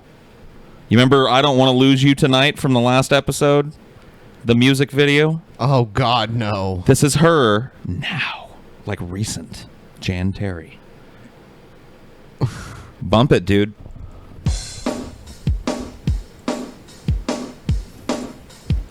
Why? Oh, yeah. Dude, the hook to this song is amazing. Oh. I was surfing the net when an email sign came on. Yeah. There was a message from you telling me you loved me. Sexy. Watch this Baywatch shot. Here it comes. It's beautiful.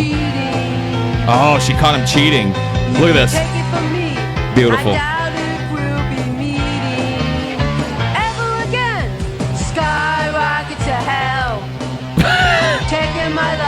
Oh, dude, she's shredding ass, dude. Skyrocket to hell. You know, Marilyn Manson is a fan of this chick. No kayfabe, no joke. He had her play at a private party for him. He loves her. There's pictures of him out there with her. I've seen that before. Yep. For granted, skyrocket to hell, putting my love to shame. Skyrocket to hell, taking my love for granted.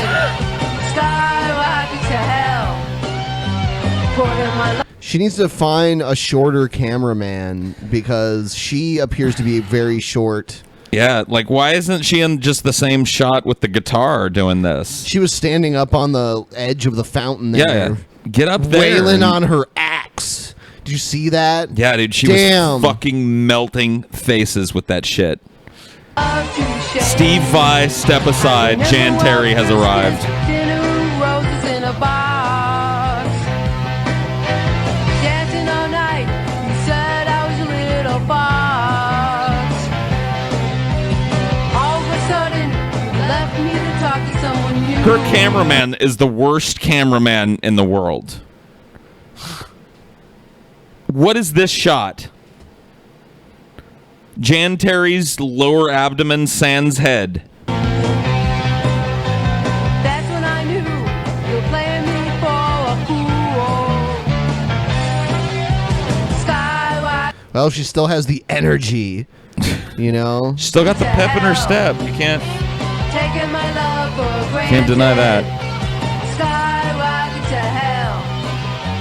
Putting my love to shame. Skyrocket to hell. Taking my love for granted. Skyrocket to hell. Putting my love to shame. When we used to kiss, it was fireworks in July. So where do we stand? Okay. I don't know. You took me by surprise. You took me by surprise. Skyrocket to hell, Ben. Someone said she's Mrs. Segmento. Segmenta. Segmenta. Take it, man. My love for granted. Skyrocket to hell. Putting in love to shame, yeah. Skyrocket to hell.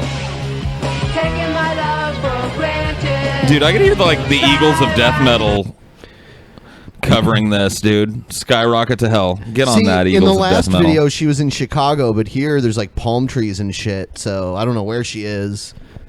Yeah, San Diego, maybe somewhere in LA. I don't know. Yeah, I don't know. Jesus. People are asking to stop, and I think I will oblige. All right. Is it that time? We'll do some super chat for a few minutes here. Okay. And then we'll do the post show. We're all stars now in the post show. So we're just waiting for those super chats to come up. So we're going to do a post show, and it's going to go on DP On Demand. Someone said Paul wants to fuck her. I don't want to denigrate her. Look, dude, she's doing her thing. But no, I probably don't. Skyrocket to hell. Skyrocket to hell. You're the one to blame. Yep, I'm the one to blame. Someone said she's the mom from Goonies. Owen. Throw mama from the train. Yeah. Owen! We start with the chubby little fingers, then the plump little hand. She was going to grind up Chunk, dude. That's not cool. Delicious. Skyrocket to hell. Taking my love for granted. Beautiful. God, kill me. Let's do an Eiffel Tower on her. Paul, no thank you. Find somebody else to be the other strut of the tower, okay? I didn't know goblins could sing. Now you know. She looks like, have you ever seen Labyrinth? Yes. Hoggle. The little dude with the trinkets and shit. Her little friend that turns on her and then comes back and saves her at the end. Hoggle, dude. I'm afraid of her. Hoggle don't need no friends. Someone said DP On Demand, what happened to SoundCloud? SoundCloud, I mean, they allowed us to get DMCA'd, probably by Crispy Baldy. Yep. And gave us no recourse to get it removed. And it took forever and left us out to hang. So we need to have like a reliable place to put a thing like the post show. Am I right? And SoundCloud is just not that. We might, start putting it on there again in the future. But at this point, I think like adding extra content to DP On Demand, a little wrap-up show, little what we thought of the day. I think that's kind of cool. We'll do one tonight. Absolutely. We've got some super chats that have come in. 24-hour DP show. You know, I want to do one to celebrate a view milestone that we've had here at the channel. Yeah? We've almost hit it. How many views are we looking to break? Let me see. It's going to happen. It may have already happened because it's kind of delayed. Cool. But we'll be at 50 million views. 50 fucking million views? Yeah, and I want to do a 24-hour stream to commemorate that. Dude, I'm down. That's I'm gonna, with you. We're going to break 50 million probably by the end of the day today because it's already at 49.9. So I'm with you, dude. I'll be here. That sounds fucking pretty awesome. Yeah, that's huge, man. I didn't even realize we were that close to it. Yep. Wow. So this episode may kind of push us over that edge. I don't have Injustice 2. Oh, man. I kind of want it, though. It looks like fun. Where's Chi-J? He's not here. Yep. He's in an undisclosed location. In a bunker. Look. Paul, I love your talk with Sargon. It was beautiful. I hope he comes back sooner than later. I hope so too. Yeah, we just have to keep Corpse Midget. He said, "I never want to see that again." We'll keep Corpse Midget far away from him, and next time, give TJ a chance to interact with him. Scotty, I think Corpse Midget is actually the worst fear of Sargon. Is Sargon it? was like, "What? We Corpse triggered Midget? him, dude. Never heard of him. No, never heard of him. Who is it?" His triggered is dead midgets, and we triggered him. Corpse Midget. Tourette's is proof that there is God, and it wants us to laugh. I don't know about that, but thanks for the $5. It sucks when DP dismissively reads my super chat. Feels like a total waste. I really wanted to know who the tail end of the DP human centipede was. What? Dude, your $5 doesn't entitle you to any answer that you may want. It entitles you to an answer, which you got. Hey, Paul, you're a faggot chicken fucker, but I'll lick your asshole. Well, thank you, and fuck you. Thanks for your 20 Canadian. My name is Chad. Hello. Hello, Chad. Nice to meet you. How are you today, Chad?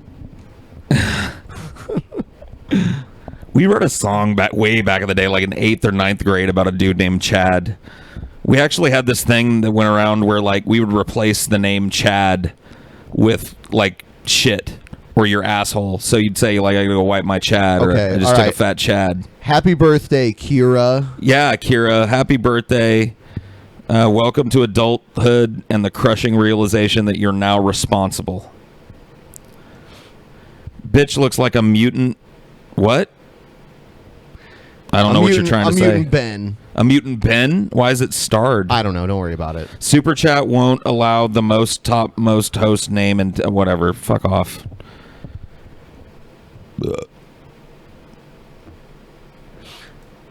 Paul, when's your next league? I want to interact, dog. I do them all the time. I don't know when my next one will be. Like, congrats on the milestone, you beautiful fuckers. You've gotten me through a lot of art projects and rough times. Here's to more. Thanks, man. Thanks for the $10 and thanks for the well wishes. Same to you. What's your favorite track by Del the Funky Homo Sapien? Peace from Oslo, Norway. I always have I have a really hard time picking favorite tracks of people that I listen to. Mastermind. That's a good one. Who's that? The Mastermind. With Dan the Automator. Did you like Deltron? That's what that's from. from. Oh, that's from Deltron. Yeah. Okay. Yeah. What's your favorite? Oh wait, that's the same dude. Yeah. All right, this one. You proved. You miss Shooter McGavin. All I needed to know. Enjoy the $10, you cucks. Okay. I think that's Shooter McGavin's girlfriend. Oh, thanks. How did you prove that you miss? Yeah, I don't know what we did that proves we missed Shooter, but Sargon should just work at InfoWars already. I mean, that might be a lucrative opportunity. I don't know. I'd probably go work over there. Paul, I'm not going to say that. I don't want some fucking clip of me saying some horrifying thing in some terrible language out there. It's like Norwegian. Jeg. I don't know what it is. Fuck it, I'll do it. Jeg. You're probably saying it totally wrong anyway. Yeah, Jeg air and fight Javel. There you go, dude. I probably just said gas the Jews and kill the blacks or some shit in fucking Finnish. Great. What kind of fucking currency is that? That's Norwegian. Oh, that's Norwegian kroners. Yeah, that's right. So it's probably Norwegian then. Hi, DP. My goal is to one day be a guest on the show. In the meantime, I uploaded a video of my interview with Ian Miles Cheong, and it would be cool if some people could watch it. Thanks. Okay, cool. Thanks for the $10. And Yeah. go check that out if it interests you.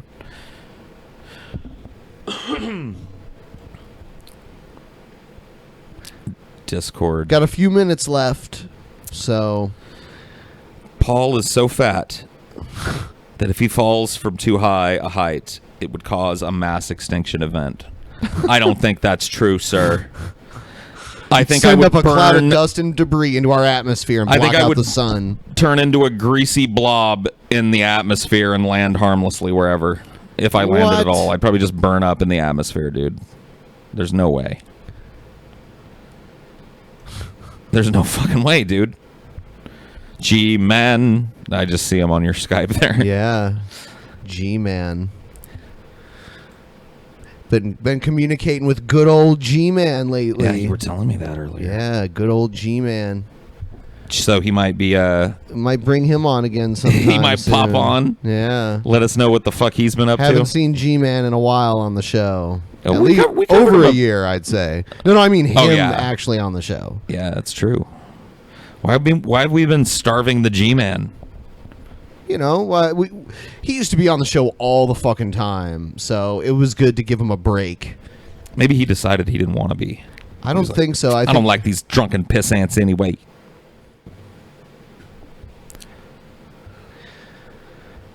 I'm not turning the frogs gay, dude. TJ and Scotty went to the Bilderberg gathering. You can't. Yeah. The Bilderbergs! They're turning the frogs gay up there at Bilderberg. How much weight have I lost? 20-ish? Yeah, 20-ish since I started the workout challenge, and about close to 60 overall. Anybody who isn't totally left-wing is a far right-winger. Thank you for the $5. Weird. Oh, that means I'm a fat bastard in Swedish? Cool. I kind of wish I knew how to pronounce it properly. Gary.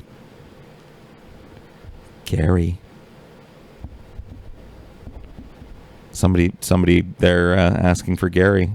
Thank you for the $5. Gary! Thank you for the Gary. Gary, where are you? Where are you? Paul did Yugoslavia. Yugoslavia collapsed as a nation. Under my weight, is what he's saying. I made a secret visit to Yugoslavia, and as soon as I touched down, the nation collapsed. And they divided. Divided into two pieces. Oh, it's more than two. Well, now it is. Yeah, now it's just pieces. Yeah, I fractured it to fucking pieces, dude. Yep. I balkanized it with my giant ass. You balkanized it? Yeah, dude. Yeah, it is in the Balkans. Let's interact, Paul. Okay. Let's interact. Somebody was like, let's interact, Paul. Okay. I have a bad Let's case do of it. Diarrhea. We'll never know if Scotty got his pancakes. Oh, yeah. Doesn't look like he's gotten them yet. With shitty service at that fucking IHOP, wherever he is. And I want to know, like, honestly, shitty service at that fucking haircutting place TJ went to, too. Look at that haircut. Man, he looks really upset. I would be, too. Looks fucking ridiculous. Benghazi make a sex tape with Sex Masterca. Yeah, she's like, she's making sex tapes with people all the time. Yeah, dude. Well, there's, is that €5? Yes, those are euros. Cool. Well, thank you, Francis. Appreciate that. Get Vegan Gains on for diet advice. Oh, yeah, Paul. No, thank you. I'm doing okay on my own. I'm getting healthier. That's the first part of his diet advice would be like, murder Repsion. Yeah. If you're going to eat meat, kill Mr. Repsion with this knife. Just slice his neck. Cut his neck open. Let him bleed out. And watch all of the light go out of his eyes while he bleeds out of his neck. And then eat him. And make that your last meal of meat. Thanks, Gigan Veins. And then go on a whole food vegan diet. Yes. And then film your closest relative dying of cancer. Put it on the internet. then you'll be healthy. He's had some mushroom trips, though. I want to kind of see where he's at now. Sounds like he got some fucking... He's still in the same place. Is he really? Yeah, I've seen him on other channels. No metaphysical enlightenment. No wisdom has been attained from his shroom trips. He's all right, He's still... it's, What made you quit being a commie? I'm assuming quit being a commie, Ben. I think I was involved with people who had very extreme views, and me wanting, me being more of a follower at that point in my life got me involved in that sort of thing. Mm-hmm. So I was kind of indoctrinated by friends of mine, and I did agree with it a lot at the time, but I think I just kind of grew out of it. I got older, and I don't agree with actual communism anymore. I do like some aspects of socialism, but I'm definitely not into communism. I like the symbolism and everything, though. Like, I like the old Soviet stuff. I think that looks cool. Come on over and try globalism, Ben. No. Give globalism I don't a want to try. give globalism a try. Let an AI decide. Give globalism a try. Oh, yeah. Dude, the AI doesn't fucking exist, dude. Not yet. But why shouldn't we be advocating for that AI to be born? Let's do it quick. All right, I'm ending the show before Paul goes full retard. Globalist fucking meltdown, man. I want more people. I want a globalist cult, Ben. All right. Have fun with that. All right. Good night, everybody. Thanks We'll for see you watching. on Monday. Post-roll.